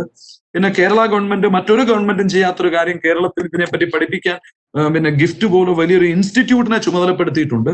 പക്ഷേ കാര്യങ്ങളൊന്നും 100%, കാരണം ഈ 2016 കഴിഞ്ഞ 4 വർഷം കൊണ്ടാണ് ഇതിനകത്ത് ഇങ്ങനെയുള്ള ഡെവലപ്മെന്റുകളൊക്കെ ഉണ്ടായിരിക്കുന്നത്. ഈ 4 വർഷം മുമ്പ് വരെ ഇതിനകത്ത് ഒരു ഡെവലപ്മെന്റും ഉണ്ടായിരുന്നില്ല. ഇനി അടുത്ത ഒരു 5-6 വർഷം കൊണ്ട് ഈ ലീഗലൈസേഷൻ പ്രോസസ്സ് കംപ്ലീറ്റ് ആയേക്കാം. നമ്മൾ വിചാരിക്കുന്ന പോലെ ഒരു ചൈനയിലും മറ്റുമൊക്കെ ഉള്ള പോലെ പെട്ടെന്ന് ഒരു ഒറ്റയടിക്ക് സിസ്റ്റം കറക്റ്റ് ചെയ്യുന്ന ഒരു വേഗത ഒരു ഡെമോക്രാറ്റിക് സിസ്റ്റത്തിന് ഉണ്ടാവത്തില്ല. അതിന്റെ ഒരു വേഗത കുറവ് ഉണ്ട് എന്നുള്ള ഒഴിച്ചാൽ ഗവൺമെന്റിന്റെ ഭാഗത്തുനിന്ന് ഇപ്പോൾ വലിയ സപ്പോർട്ടാണ് കിട്ടിക്കൊണ്ടിരിക്കുന്നത്. ഓക്കെ, അടുത്തൊരു ചോദ്യം ഉള്ളത്, നമുക്ക് മീഡിയയിൽ നിറയെ നെഗറ്റീവ്സ്, ഒരു multi level marketing, chain marketing, ഇങ്ങനെയുള്ള കാര്യങ്ങളെ കുറിച്ച് നിരവധി നെഗറ്റീവ്സ് നിലനിൽക്കുന്നുണ്ട്. അപ്പം ഈ ഒരു സാഹചര്യത്തെ എങ്ങനെ നമുക്ക് ടാക്കിൾ ചെയ്യാം? അതിനുള്ളൊരു ഉത്തരം, മീഡിയയും ഡയറക്ട് സെല്ലിംഗും സ്വാഭാവികമായും ശത്രുക്കളാണ്. അതിന്റെ ഒരു കാരണം, മീഡിയയുടെ പ്രധാന വരുമാനം എന്ന് പറയുന്നത് പരസ്യങ്ങളിലൂടെയാണ്. ഇവിടെ പരസ്യങ്ങൾ ചെയ്യാൻ പാടില്ല എന്നുള്ളതാണ് ഡയറക്ട് സെല്ലിങ്ങിന്റെ അടിസ്ഥാന തത്വം. അതുകൊണ്ട് തന്നെ ഡയറക്ട് സെല്ലിംഗ് കമ്പനികൾ പരസ്യം കൊടുക്കാത്തതുകൊണ്ട് തന്നെ മീഡിയകൾക്ക് ഡയറക്ട് സെല്ലിംഗ് കമ്പനികളോട് പ്രത്യേകിച്ച് വലിയ താല്പര്യമൊന്നുമില്ല, ഒന്നാമത്. പിന്നെ രണ്ടാമതൊരു കാര്യം എന്താണെന്ന് ചോദിച്ചു കഴിഞ്ഞാൽ, മീഡിയ പൊതുവെ ആരെ പറ്റിയാണ് മീഡിയ പൊതുവെ നന്നായിട്ട് പറയാറുള്ളത്? മീഡിയ പൊതുവെ എല്ലാവരെ പറ്റിയും മോശമായിട്ട് പറയുന്നതിനല്ലേ മീഡിയക്ക് പൊതുവെ താല്പര്യം. നമ്മളൊരു സൈക്കോളജിസ്റ്റിനോട് ചോദിച്ചു കഴിഞ്ഞാൽ അദ്ദേഹം അതിനുള്ള ഉത്തരം പറഞ്ഞു തരും. കാരണം ഒരു പോസിറ്റീവ് ആയിട്ടുള്ള ഒരു വാർത്ത ഒരാൾ കേട്ടാൽ അയാൾ അത് 3 പേരോടാണ് പറയുന്നതെങ്കിൽ, നെഗറ്റീവ് ആയിട്ടുള്ള ഒരു വാർത്ത അയാൾ അത് 11 പേരോട് പറയും. അപ്പൊ മീഡിയക്ക് വേണ്ടുന്നത്, അവരുടെ ഒരു പത്രം ഒരാൾ വരുത്തി കഴിഞ്ഞാൽ ആ പത്രം 3 പേര് വായിക്കാനാണോ അവർക്ക് ഇഷ്ടപ്പെടുക, 11 പേർ വായിക്കാനാണോ ഇഷ്ടപ്പെടുക? റീഡർഷിപ്പ് കൂടുമ്പോഴാണ് അവരുടെ വരുമാനവും ഒക്കെ വർദ്ധിക്കുന്നത്. അപ്പൊ നെഗറ്റീവ് വാർത്തകൾ കൊടുക്കാനായിരിക്കും അവർക്ക് സ്വാഭാവികമായും താല്പര്യം. ഇപ്പൊ ഞാൻ പ്രവർത്തിക്കുന്ന കമ്പനിക്കെതിരെ ഒരു നെഗറ്റീവ് ആയിട്ടുള്ള ഒരു വാർത്ത കേരളത്തിലെ വലിയ ഒരു മാധ്യമം, 1 അല്ല 2 മാധ്യമങ്ങൾ പ്രസിദ്ധീകരിച്ചു. ആ വാർത്തകൾക്കെതിരെ ആ കമ്പനി കോടതിയിൽ പോവുകയും അനുകൂല വിധി സമ്പാദിക്കുകയും ചെയ്തു. പക്ഷെ അതും റിപ്പോർട്ട് ചെയ്യണമെങ്കിൽ മീഡിയ തന്നെ വേണം. പിന്നെ വേറൊരു കാര്യം ഉള്ളത്, ഈ നെഗറ്റീവ് പെർസെപ്ഷൻ ഉള്ളത് ഒരു അനുഗ്രഹമായിട്ട് കാണുന്നവനാണ് ഞാൻ. കാരണം എന്താണെന്ന് ചോദിച്ചു കഴിഞ്ഞാൽ, ഇപ്പൊ എന്നെ പോലെ ഒരു ശരാശരി ഒരു കർഷക കുടുംബത്തിൽ നിന്ന് വന്ന ഒരു വ്യക്തിക്ക് ഈ ഒരു ബിസിനസ്സിലേക്ക് കടന്നു വരാനും ഇതിനകത്ത് വിജയിക്കാനും സാധ്യമായത് ഈ വലിയ മെച്ചപ്പെട്ട പശ്ചാത്തലങ്ങളിൽ നിന്നും വലിയ വലിയ ഇൻസ്റ്റിറ്റ്യൂട്ടുകളിൽ പഠനങ്ങളും ഒക്കെ നടത്തി വരുന്ന മിടുക്കന്മാരായ ആളുകൾ ഈ മേഖലയെ ശ്രദ്ധിക്കാതിരുന്നത് കൊണ്ടാണ്. IIT-യിലും IIM-ലും ഒക്കെ പഠിക്കുന്ന ആളുകൾ, അല്ലെങ്കിൽ ഇന്റർനാഷണൽ സ്കൂളുകളിലൊക്കെ പഠിച്ചു വരുന്ന ആളുകൾ, അവരാരും ഇതിനെ പരിഗണിക്കാത്തത് ഈ നെഗറ്റീവ് പെർസെപ്ഷൻ കൊണ്ടാണ്. അതുകൊണ്ടാണ് എന്നെ പോലെയുള്ള ഒരു സാധാരണ ആളുകൾക്ക് ഈ മേഖല ഇവിടെ ഉള്ളത്. അല്ലെങ്കിൽ അതും മിടുക്കന്മാർ കൊണ്ടുപോയേനെ. അപ്പൊ അതുകൊണ്ട് ഞാൻ അതിനെ വ്യക്തിപരമായ ഒരു അനുഗ്രഹമായാണ് കാണുന്നത്. വളരെ പോസിറ്റീവ് ആയിട്ടുള്ള ഒരു ആൻസർ ആയിരുന്നു അത്. അടുത്തൊരു ചോദ്യം ഉള്ളത്, ഈ ഡയറക്ട് സെല്ലിംഗ് കമ്പനികളുടെ പ്രൊഡക്ട്സ് മിക്കവാറും സൂപ്പർ എക്സ്പെൻസീവ് ആയിട്ടാണ് കാണപ്പെടുന്നത്. അപ്പം ഈ ഒരു രീതിയിലുള്ള ഒരു കാര്യമായതുകൊണ്ട് തന്നെ ഇത് കസ്റ്റമേഴ്സിന്റെ അടുത്തോട്ട് ചെല്ലുമ്പോഴത്തേനും വിൽക്കാനുള്ള പ്രയാസങ്ങൾ ഉണ്ടല്ലോ. അപ്പൊ അതിനെ എങ്ങനെ ഓവർകം ചെയ്യാന്നുള്ളൊരു ചോദ്യമാണ്.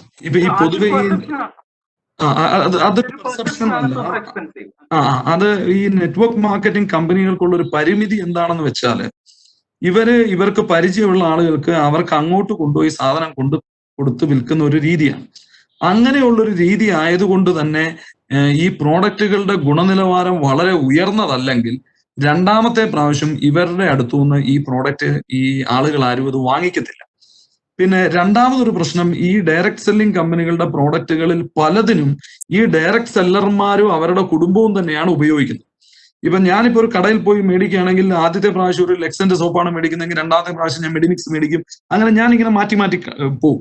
അപ്പം അങ്ങനെ മാറ്റി മാറ്റി പോകുന്നത് കൊണ്ട് തന്നെ ഒരു പ്രോഡക്റ്റിന് എന്തെങ്കിലും കുഴപ്പം ഉണ്ടെങ്കിലും പിന്നെ ഇനിയിപ്പോ ഈ പ്രോഡക്റ്റ് ഉപയോഗിച്ച് എന്തെങ്കിലും ഒരു കുഴപ്പം വന്നാൽ തന്നെ എനിക്ക് പ്രത്യേകിച്ച് ഒരു പ്രോഡക്റ്റിനെ എനിക്ക് കുറ്റം പറയാൻ പറ്റത്തില്ല, കാരണം ഞാൻ എല്ലാ പ്രോഡക്റ്റും ഉപയോഗിക്കും. രണ്ടാമത് ഇതുകൊണ്ട് ദോഷങ്ങൾ ഉണ്ടാവുന്നില്ല എന്ന് കരുതരുത്, ഒത്തിരി ദോഷങ്ങൾ ഉണ്ടാവുന്നുണ്ട്. കാരണം ലൈഫ് സ്റ്റൈൽ ഡിസീസസ്, ജീവിതശൈലി രോഗങ്ങൾ ആണ് ഇന്ന് ലോകം നേരിടുന്ന ഏറ്റവും വലിയ വിപത്ത്. അത് ഇങ്ങനെയുള്ള ഉൽപ്പന്നങ്ങൾ ഉപയോഗിക്കുന്നതുകൊണ്ടാണ്. രണ്ടാമത് ഇതിനകത്തുള്ള ഒരു കാര്യം, നമ്മൾ ഒരു കടയിൽ പോയി നമ്മളായിട്ടൊരു സാധനം കടയിൽ നിന്ന് എടുക്കുകയാണ്. അപ്പം അതുകൊണ്ട് തന്നെ കടക്കാരനെ നമുക്ക് അതിന് കുറ്റം പറയാൻ പറ്റത്തില്ല. ഒരു പ്രോഡക്റ്റിന്റെ ഗുണം മോശമായതുകൊണ്ട് നമുക്ക് എന്തെങ്കിലും ദോഷം ഉണ്ടായിട്ടുണ്ടെങ്കിൽ. അപ്പം അങ്ങനെ ചിന്തിക്കുമ്പോൾ ഒരു ഡയറക്ട് സെല്ലറെ സംബന്ധിച്ചുള്ള ഒരു പരിമിതി, ഒന്ന് അയാൾ ഒരു ബ്രാൻഡ് തന്നെ ഉപയോഗിക്കുന്നു, അല്ലെ അയാൾ വിൽക്കുന്നു. അപ്പൊ അയാൾ വിൽക്കുകയും ചെയ്യുന്നു, അയാൾ ഉപയോഗിക്കുകയും ചെയ്യുന്നു, അയാൾ ഒരു ബ്രാൻഡ് തന്നെ ആയതുകൊണ്ട് അതിന്റെ ഗുണനിലവാരം വളരെ ഉയർന്നതായിരിക്കേണ്ടതുണ്ട്. അപ്പൊ ഉയർന്ന ഗുണനിലവാരമുള്ള ഉൽപ്പന്നങ്ങൾക്ക് സ്വാഭാവികമായും വിലയും വളരെ ഉയർന്നതായിരിക്കും. അപ്പം പക്ഷെ അതിന്റെ മൂല്യം നമ്മൾ കാണാതെ പോകരുത്. അപ്പം ഈ ഫോർ എക്സാമ്പിൾ പിന്നെ ഒരു ഡയറക്ട് സെല്ലിംഗ് കമ്പനി പറഞ്ഞൊരു കാര്യമാണ്, ഒരു ടൂത്ത് പേസ്റ്റ്, ഒരു നമ്മൾ കടയിൽ നിന്ന് വാങ്ങിക്കുന്ന ഒരു ടൂത്ത് പേസ്റ്റ് നമ്മൾ നീളത്തിലാണ് ഇങ്ങനെ എടുക്കുന്നതെങ്കിൽ ഈ ഡയറക്ട് സെല്ലിംഗ് കമ്പനിക്കാരന്റെ പേസ്റ്റ് നമ്മൾ എന്താണ് സൈഡിൽ ഇങ്ങനെ എടുത്താൽ മതി. അതായത് ഇങ്ങനെ നീളത്തിൽ ഇങ്ങനെ ഒരു ഫുൾ ലെങ്ത്തിൽ ഒരു സെന്റിമീറ്റർ നീളത്തിൽ എടുക്കുന്നതിന് പകരം ഒരു 2 മില്ലിമീറ്റർ നീളത്തിൽ സൈഡിലൂടെ എടുക്കുമ്പോൾ അത്രയും പേസ്റ്റ് മതിയാവും. അപ്പം അങ്ങനെ ആണ് നമ്മൾ ഡയറക്ട് സെല്ലിംഗ് കമ്പനികളുടെ ഉൽപ്പന്നങ്ങളെ കാണേണ്ടത്. Don't look at the price, look at the value. ആ വാല്യൂവിനാണ് പ്രധാനം. പിന്നെ ഇവിടെ വേറൊരു കാര്യം, ഇപ്പോൾ ഒരു പോയിന്റ് ഉള്ളത്, ഡയറക്ട് സെല്ലിംഗ് കമ്പനികൾ തന്നെ 2 ടൈപ്പ് ഉണ്ട്. പിന്നെ ഒന്ന് ഈ FMCG പ്രോഡക്റ്റുകൾ വിൽക്കുന്ന കമ്പനികളുണ്ട്, 2 ഈ സ്പെഷ്യാലിറ്റി പ്രോഡക്റ്റ് വിൽക്കുന്ന കമ്പനികളുണ്ട്. ഈ FMCG പ്രോഡക്റ്റ് വിൽക്കുന്ന കമ്പനികളിൽ ഈ മാർക്കറ്റ് റേറ്റിലെ വിലയുള്ള ഉൽപ്പന്നങ്ങൾ വിൽക്കുന്ന കമ്പനികളും ധാരാളമുണ്ട്. പക്ഷെ സ്പെഷ്യാലിറ്റി പ്രോഡക്റ്റുകളിൽ എപ്പോഴും അത് പ്രീമിയം പ്രോഡക്റ്റുകളായിരിക്കും. അപ്പൊ നമ്മുടെ പേഴ്സണാലിറ്റി അനുസരിച്ച് നമുക്കൊരു പ്രീമിയം കമ്പനിയിൽ വർക്ക് ചെയ്യണം, ഒരു ഇന്റലിജന്റ് സെല്ലിംഗ് നടത്തണം, അതായത് ഒരു കസ്റ്റമറെ കാര്യങ്ങൾ പറഞ്ഞ് മനസ്സിലാക്കി ചെയ്യണം. അതായത് ഒരു മാരുതി കാറിന്റെ സെയിൽസ്മാൻ ആയിട്ട് നിങ്ങൾക്ക് ജോയിൻ ചെയ്യാനും ഇവിടെ ഈ ഇൻഡസ്ട്രിയിൽ അവസരമുണ്ട്. ഒരു മെർസിഡീസ് കാർ കമ്പനിയുടെ സെയിൽസ്മാൻ ആയിട്ട് ജോയിൻ ചെയ്യാനും ഈ ഇൻഡസ്ട്രിയിൽ അവസരമുണ്ട്. 2 ടൈപ്പ് ഇവിടെ ഉണ്ട്, അതും കൂടി ഞാൻ പറഞ്ഞോളട്ടെ. ഓക്കെ സാർ, ചോദ്യങ്ങൾ ഇനിയും വരുന്നുണ്ട്, പക്ഷെ നമുക്ക് ഏകദേശം സമയം തീരാറായി. അപ്പൊ അതുകൊണ്ടാണ് ഒറ്റൊരു ചോദ്യം കൂടിയാണുള്ളത് സാറ്. ഇന്നത്തെ ഒരു സാഹചര്യത്തിൽ, അതായത് ഇപ്പൊ നമുക്ക് കോവിഡ് ആണ്, നമുക്ക് ലോക്ക്ഡൌൺ ആണ്, ഇത്തരം സാഹചര്യങ്ങളൊക്കെ ഉണ്ട്. അപ്പൊ ഈ ഒരു സാഹചര്യത്തിൽ എങ്ങനെയാണ് ഒരാളെ ഡയറക്ട് സെല്ലിംഗിലേക്ക് ക്ഷണിക്കുന്നത് സാർ? ഒരു പക്ഷേ പറഞ്ഞതാണിത്, അല്ലെങ്കിൽ ആഡ് ചെയ്യാനുള്ളത്. ഇപ്പം സിമ്പിൾ ആയിട്ടുള്ള കാര്യം എന്താണെന്ന് ചോദിച്ചാൽ, ഇപ്പം ഞാൻ പ്രവർത്തിക്കുന്ന കമ്പനി ആണെങ്കിൽ പോലും ആഴ്ചയിൽ 4 ദിവസം 6 ഭാഷകളില് ഡെയിലി 2 പ്രാവശ്യം വെച്ച് പിന്നെ സൂമിലൂടെ ഈ ബിസിനസ് പ്ലാൻ ആളുകൾക്ക് എക്സ്പ്ലെയിൻ ചെയ്ത് കൊടുക്കുന്നുണ്ട്. അപ്പം ഇതുപോലുള്ള ഒരു മീറ്റിംഗിൽ പങ്കെടുത്തു കഴിഞ്ഞു കഴിഞ്ഞാൽ നിങ്ങൾക്ക് ഈ ബിസിനസ് മനസ്സിലാവും. പിന്നെ ഈ പ്രോഡക്റ്റുകളെ പറ്റി എല്ലാ വെനസ്ഡേയിലും 6 വ്യത്യസ്ത ഭാഷകളിൽ ഈ പ്രോഡക്റ്റിനെ പറ്റി ഇവിടെ ട്രെയിനിങ്ങുകൾ കൊടുക്കുന്നുണ്ട്. അങ്ങനെ ഈ പ്രോഡക്റ്റുകളെ പറ്റി മനസ്സിലാക്കാൻ പറ്റും. എല്ലാ ശനിയാഴ്ചയും ഇതേപോലെ തന്നെ 6 ഭാഷകളിൽ ഈ പ്രോഡക്റ്റുകൾ, ഈ ബിസിനസ് എങ്ങനെ ബിൽഡ് ചെയ്യണമെന്നുള്ള ട്രെയിനിങ് സൂമിലൂടെ കൊടുക്കുന്നുണ്ട്. ഇതെല്ലാം സൂമിലാണ്, ഇതെല്ലാം നമുക്ക് വീട്ടിൽ ഇരുന്ന് ചെയ്യാവുന്നതാണ്. നമുക്കിപ്പോ ഒരു കസ്റ്റമറെ ഇതിലേക്ക് കൊണ്ടുവരാനാണെങ്കിൽ നമ്മുടെ ഏതെങ്കിലും ഒരു ബന്ധുവിനോ സുഹൃത്തിനോ പിന്നെ ഈ ഓരോ പ്രോഡക്റ്റിനെ പറ്റിയുള്ള ചെറിയ വീഡിയോകളുണ്ട്, ആ എല്ലാ ഭാഷകളിലുണ്ട്. ആ വീഡിയോ വാട്സപ്പിലൂടെ അയച്ചു കൊടുക്കുന്നു. അയാൾക്ക് അത് കണ്ട് ഇഷ്ടപ്പെട്ട് കഴിഞ്ഞു കഴിഞ്ഞാൽ അയാൾ ആ പ്രോഡക്റ്റിന് അയാൾ തന്നെ അവിടെ ഇരുന്ന് ഓൺലൈനിൽ ഓർഡർ ചെയ്യുമ്പോൾ തന്നെ അയാൾക്ക് പ്രോഡക്റ്റ് കിട്ടുന്നു, നിങ്ങൾക്ക് ആ ലാഭം കിട്ടുന്നു. അദ്ദേഹം ആ പ്രോഡക്റ്റ് ഉപയോഗിച്ച് അദ്ദേഹത്തിന് ഇഷ്ടപ്പെട്ട് കഴിഞ്ഞാൽ രണ്ടാമത് വീണ്ടും പ്രോഡക്റ്റ് ഓർഡർ ചെയ്യാൻ നേരത്ത് നമുക്ക് അയാളോട് പറയാം, നിങ്ങൾക്ക് എന്തുകൊണ്ട് ഇതൊരു ബിസിനസ് ആയിട്ട് എടുത്തുകൂടാ, ഇവിടെ ഈ പിന്നെ എല്ലാം നിങ്ങളെ ഞാനൊരു സൂം മീറ്റിംഗിൽ പങ്കെടുപ്പിക്കാം, നിങ്ങൾ സൂം എന്ന് പറയുന്ന ആപ്പ് ഒന്ന് ഡൗൺലോഡ് ചെയ്യ്, എന്നിട്ട് ആ മീറ്റിംഗ് ഒന്ന് കേൾക്ക്, ഇഷ്ടപ്പെട്ട് കഴിഞ്ഞാൽ നിങ്ങളിത് ബിസിനസ് ആയിട്ട് ചെയ്യൂ. നിങ്ങൾക്ക് പ്രോഡക്റ്റ് വില കുറച്ച് വാങ്ങിക്കാനും പറ്റും, നിങ്ങൾക്ക് പ്രോഡക്റ്റ് മറ്റുള്ളവർക്ക് വിറ്റ് ലാഭം ഉണ്ടാക്കാനും പറ്റും, മറ്റുള്ളവരെ ഈ ബിസിനസ്സിലേക്ക് കൊണ്ടുവന്ന് അവർ ചെയ്യുന്ന ടേൺ ഓവറിൽ നിന്ന് ഒരു വരുമാനം ഉണ്ടാക്കാനും പറ്റും. അങ്ങനെ പറഞ്ഞ് നമുക്ക് ചെയ്യാം. ഇപ്പൊ നിലവിൽ നമ്മൾ ഈ ബിസിനസ് ചെയ്യുന്ന ഏതെങ്കിലും ഒരു വ്യക്തിയെ എൻ്റെ ഒരു അഭിപ്രായം പറയുകയാണെങ്കിൽ ഒരു കമ്പനി ചൂസ് ചെയ്യുന്നത് പോലെ തന്നെ പ്രധാനമാണ് ഈ ബിസിനസ്സിൽ സീരിയസ് ആയിട്ടുള്ള ഒരു വ്യക്തിയോടൊപ്പം ഈ ബിസിനസ് അസോസിയേറ്റ് ചെയ്യാന്നുള്ളത്. എൻ്റെ ഒരു അഭിപ്രായത്തിൽ നമ്മളൊരു ഒരു ഒരു കല്യാണത്തിനൊക്കെ പെണ്ണ് കാണുന്നൊക്കെ കൊടുക്കുമ്പോൾ ഉള്ള സീരിയസ്നെസ് പോലൊരു സീരിയസ്നെസ് ഇവിടെ നമ്മൾ അസോസിയേറ്റ് ചെയ്യാൻ പോകുന്ന ഒരു വ്യക്തിയെ തെരഞ്ഞെടുക്കുന്നതിൽ നമ്മൾ കൊടുക്കണം. ശരിക്കും പറഞ്ഞാൽ ഇങ്ങോട്ട് ആരെങ്കിലും നമ്മളെ അപ്രോച്ച് ചെയ്യാതെ നമ്മൾ നല്ലൊരാളെ അങ്ങോട്ട് പോയി കണ്ട് അപ്രോച്ച് ചെയ്ത് അയാളോടൊപ്പം ഈ ബിസിനസ് ചെയ്യുന്നതായിരിക്കും നന്നാവുക. അദ്ദേഹത്തിന് സഹായം, നമ്മളെ ഏറ്റവും കൂടുതൽ സഹായിക്കാൻ പറ്റുന്ന രീതിയിൽ നമ്മളെ ഈ ബിസിനസ്സിനെ അക്കോമഡേറ്റ് ചെയ്ത് ചെയ്യണമെന്ന് നമ്മൾ അങ്ങോട്ട് പറയുകയാണെങ്കിൽ അതാണ് ഈ ബിസിനസ്സിന് അകത്ത് നമുക്ക് ഈ സമയത്ത് ചെയ്യേണ്ട ഒരു കാര്യം. ഞാൻ നേരത്തെ സൂചിപ്പിച്ചല്ലോ, അമേരിക്കയിലും ഇവിടെ ആളുകൾ സാധനങ്ങൾ ഇന്ത്യയിൽ ഇരുന്നുകൊണ്ട് വിറ്റുകൊണ്ട് വരുമാനം ഉണ്ടാക്കും. അവരാരും ഇംഗ്ലീഷ് അറിഞ്ഞവരോ അമേരിക്കയിൽ പോയവരോ അല്ല. അപ്പൊ പിന്നെ നാട്ടിൽ ഈ ബിസിനസ് ലോക്ക്ഡൌൺ പീരീഡിൽ ചെയ്യുന്നതിന് എന്താണ് പ്രശ്നം? Everything is digital now. ഇനി അടുത്തൊരു ചോദ്യം ഉള്ളത്, ആ ലിങ്കിന്റെ കാര്യം അങ്ങനെ ചോദിച്ചിട്ടുണ്ട്. ആ link that link I shall post it right away. Sir ഒന്ന് പോസ്റ്റ് ചെയ്യുകയാണെങ്കിൽ അല്ലെങ്കിൽ പറയുകയാണെങ്കിൽ ഞാൻ ടൈപ്പ് ചെയ്യുകയോ ചെയ്യും. ഞാൻ ആ ലിങ്ക് ഞാനിപ്പം പിന്നെ ഈ കമന്റ് ബോക്സിൽ ഞാൻ ഇപ്പൊ തന്നെ പോസ്റ്റ് ചെയ്യും. മതി സാർ, മതി. കുറച്ചധികം പേര് ചോദിച്ച ചോദ്യമായിരുന്നു link. I just posted it now. Okay sir post ചെയ്തല്ലോ അല്ലേ? അപ്പൊ നമ്മുടെ വെബിനാർ വളരെ മനോഹരമായിട്ടുള്ള ഒരു വെബിനാർ ആയിരുന്നു അഭിലാഷ് സാറിന്റെ കൂടെ നമുക്കുണ്ടായിരുന്നത്. Direct selling a viable way of entrepreneurship എന്ന് പറഞ്ഞൊരു ടോപ്പിക്കിൽ സാർ വളരെ ആധികാരികമായിട്ടാണ് കുറെ കൃത്യമായിട്ടുള്ള ഒരു 7 മാർഗങ്ങളിലൂടെ ഈ ഒരു ബിസിനസിന്റെ ആധികാരികത എന്താണ്, ഈ ഒരു ബിസിനസ് എന്താണ്, ഇത്തരം സാധ്യതകളെ എന്തുകൊണ്ട് പ്രയോജനപ്പെടുത്തുന്നില്ല, അല്ലെങ്കിൽ നമ്മൾ എന്തുകൊണ്ട് പ്രയോജനപ്പെടുത്തണം ഇനിയുള്ള കാലഘട്ടങ്ങളിൽ, ഇത് എത്ര ഡോളർ ബിസിനസ് ആണ്, എത്ര ബില്യൺ ഡോളർ ആണ് ഇതിനകത്ത് വരുന്ന ബിസിനസ്, അനന്തമായിട്ടുള്ള കാര്യങ്ങളാണ് സാർ ഈ ഒരു വെബിനാർ സെഷനിലൂടെ നമുക്ക് പകർന്നു തന്നത്. കാരണം അപ്പം ഈ ഒരു മനോഹരമായിട്ടുള്ള സെഷൻ അത് ഭാഷയുടെ ഭംഗി കൊണ്ട് അതിനേക്കാളേറെ മനോഹരമായിരുന്നു. കാരണം ഉണ്ടായിരുന്ന ഒരു പരിമിതി എന്ന് പറഞ്ഞാൽ we have participants who speaks English and we have participants who are not able to understand English. അപ്പം ഈ രണ്ടും തമ്മിൽ അങ്ങോട്ടും ഇങ്ങോട്ടും സാറ് മാറി മാറി സംസാരിക്കുന്നതൊക്കെ വളരെ വളരെ മനോഹരമായിട്ടാണ് സാർ ആ കാര്യമൊക്കെ ഒരു ആർട്ടായിട്ട് വളരെ മനോഹരമായിട്ട് സാർ അത് ചെയ്തു തീർത്തു. അപ്പം സാറ് ഇത്രയും ആധികാരികമായിട്ട് ഈ ഒരു കാര്യം ഞങ്ങൾക്ക് ഓരോരുത്തർക്കും പറഞ്ഞു തന്നതിന് സാറിനോട് നന്ദി പറയുന്നു. നമുക്ക് ഏകദേശം ഒരു 650ഓളം പാർട്ടിസിപ്പൻസ് ഉണ്ടായിരുന്നു. വളരെ നല്ലൊരു സെഷൻസ് ആയിരുന്നു സാർ നമുക്ക് വേണ്ടി ചെയ്തു തന്നത്. Thank you once again sir for your wonderful session. എനിക്ക് എന്റെ നന്ദി ഞാൻ പറയുന്നു. എനിക്ക് ഇങ്ങനെ ഒരു അവസരം തന്ന അഡീഷണൽ സ്കിൽ അക്വിസിഷൻ പ്രോഗ്രാം പിന്നെ അതിലെ പിന്നെ ഉദ്യോഗസ്ഥരായ മാഡം ഡയാന മഞ്ജുഷ്, ഇത് നന്നായിട്ട് കോർഡിനേറ്റ് ചെയ്ത ശ്രീ ആൻഡോ ജോസ്, ഇതിന് ടെക്നിക്കൽ സപ്പോർട്ട് തന്ന മിസ്റ്റർ കൃഷ്ണൻ കെ, കൂടാതെ ഈ ഗവൺമെന്റിന്റെ ഈ വിഭാഗത്തിന്റെ മേധാവി ശ്രീമതി വീണ മാധവൻ IAS, എല്ലാവരോടുമുള്ള നന്ദി അറിയിച്ചുകൊള്ളുന്നു.